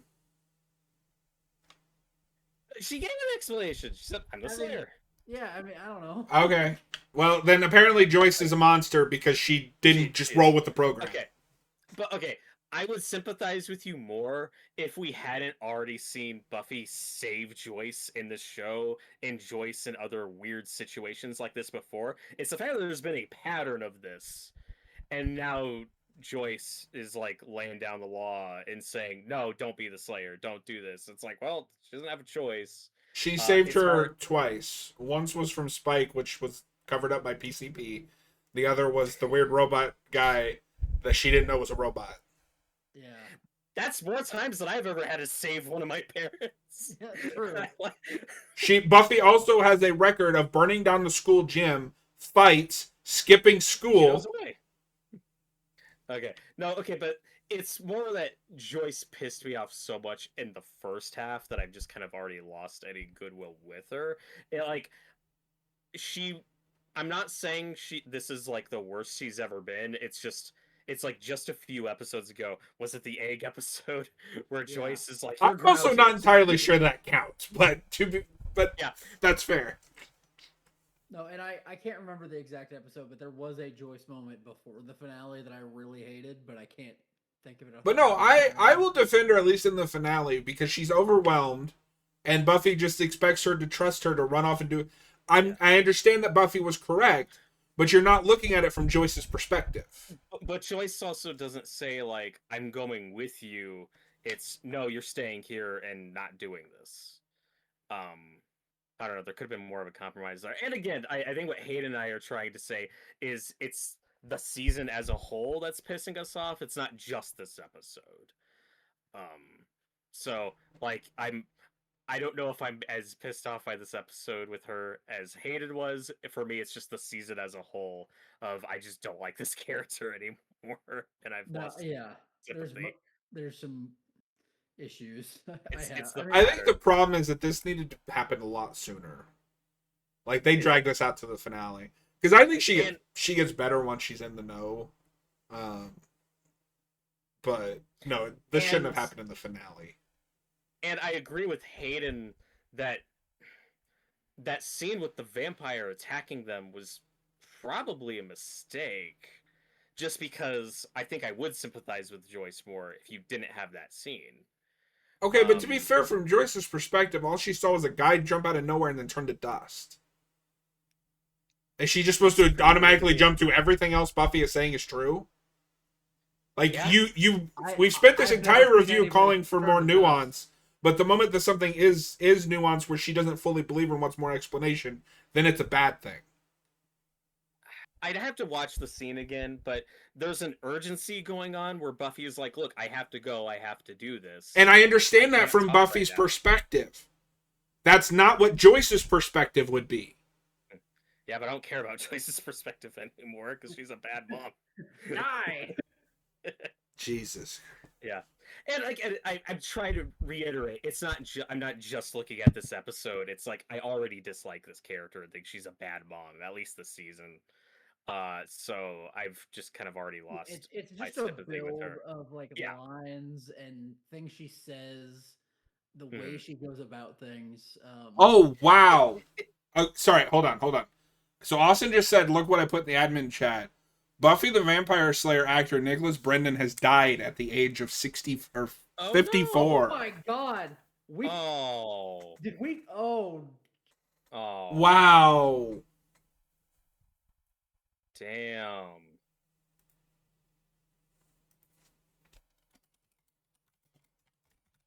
Now, I don't know if you knew this, Robert, but has had a history of like drug abuse, substance abuse.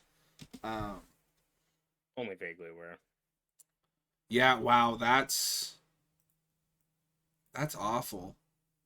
That's insane. That kind of threw me off. Hold on. Yeah, he was only 50. Yeah. That's the second cast member of Buffy to pass away in the last year. Yeah, because Michelle Trachtenberg. Yeah. Well, and like I said, yeah, I mean that was awful. But like, Xander's annoying moments aside, like I've never had a problem with the actor.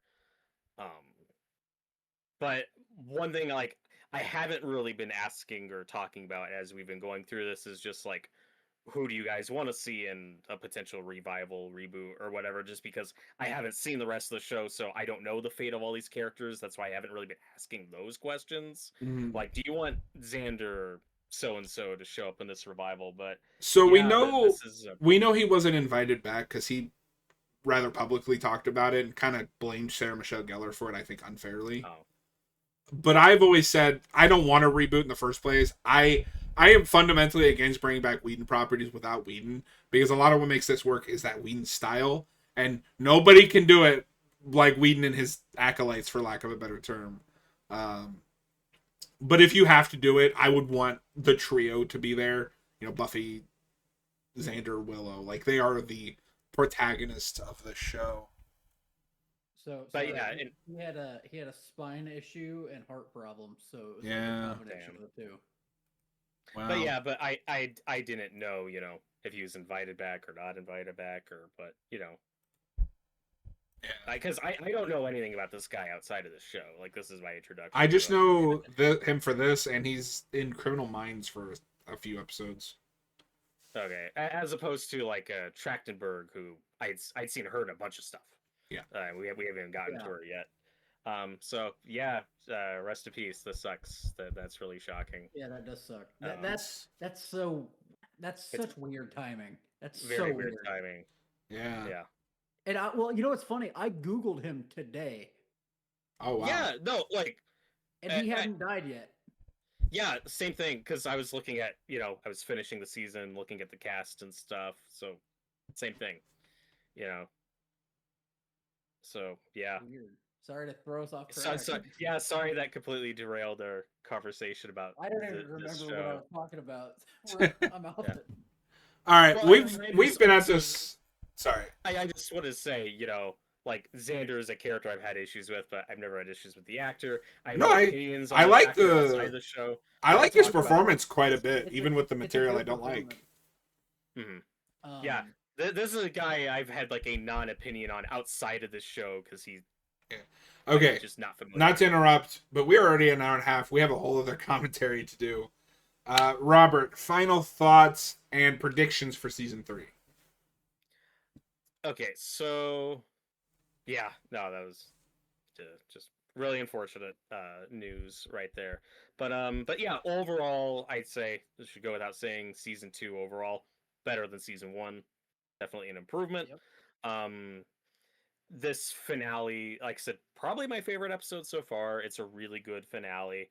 The way this cliffhanger structure works, I would predict that next season we're gonna jump like 6 months or so, and then we'll be Buffy meeting up with the old. Like, I doubt we're gonna see Buffy and Giles and everyone apart for that long in season 3, but I could be wrong. We'll see. I genuinely don't know what to expect. I don't.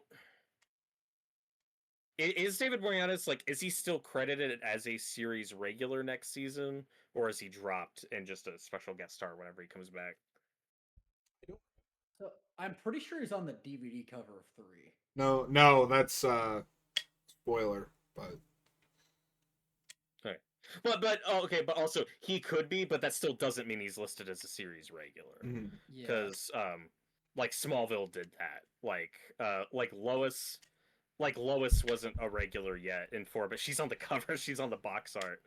And there's a lot of episodes she's on it. So yeah, I don't know. Yeah, he is a regular in 3. But yeah, I'm looking forward to seeing Buffy on her own, what she's been up to. Again, I'm expecting a time skip and then seeing her meet up with everyone else again pretty quickly. I'm curious how her mom, because if I was Buffy's mom and she just ran away, like the first people I'm going to for questions are Willow and all these other people Buffy's been hanging out with. How much are we going to see of that in season 3? I don't know. I'm curious to see, but according to you, John, her mom will become more likable later. I think she becomes more likable once she's in the know. Because I think Yeah. part of the problem with Joyce is that we have to manufacture home life problems. So Joyce has to like overreact to everything because she's being kept in the Mhm. dark. Now that she knows, you can start to stop doing that. Stop it. Yeah. But yeah, I don't know. I'm not really that aware. Like I know of like Michelle Trachtenberg who talked about. I know she comes in at some point, but I'm guessing that's still not for a while. Yeah, I don't think that's till later. no. But in terms of like who is a series regular, like who stays on season to season, I really don't know that stuff, and I don't really want to know. So I'm trying to Yeah. not look at too much behind the scenes information. That's why I didn't want to say Uh, who's on the DVD cover because it's spoiler. But yeah, John, I'm. I sent you the picture of that DVD cover. The picture of spoiler on that DVD cover is bad. Yes. I don't know what. Why is that face happening? That looks awful. And I don't know. I guess I'm presuming we're probably gonna bring in a new big bad in season 3 now that this Angel and Spike stuff is wrapped up for now. But we'll see. Overall, I'm liking the show. Like season 2 a lot. Even Fish Boy, which is Yeah, Fish hilarious and Boy. terrible. I kind of love it. Fish Boy, my beloved. Yeah, I had a good time. What's your current worst episode of the show so far? It's definitely the season 1. Okay. I mean, Actually, I hate I sorry. hate the Hayden episode, but you guys love that one. I Oh, don't love it. I okay, don't love it. okay. Hayden, I'm gonna jump off of that because I've actually been toying about doing this. I wish I'd thought about this with season 1, but we'll do it here. Robert, best and worst episode of this season. Okay. But just to answer his question, like, what is the worst episode overall? Probably the robot season Yeah. 1. Robot's Like, my least favorite of season of so far. We'll keep track. I have one later, but we'll.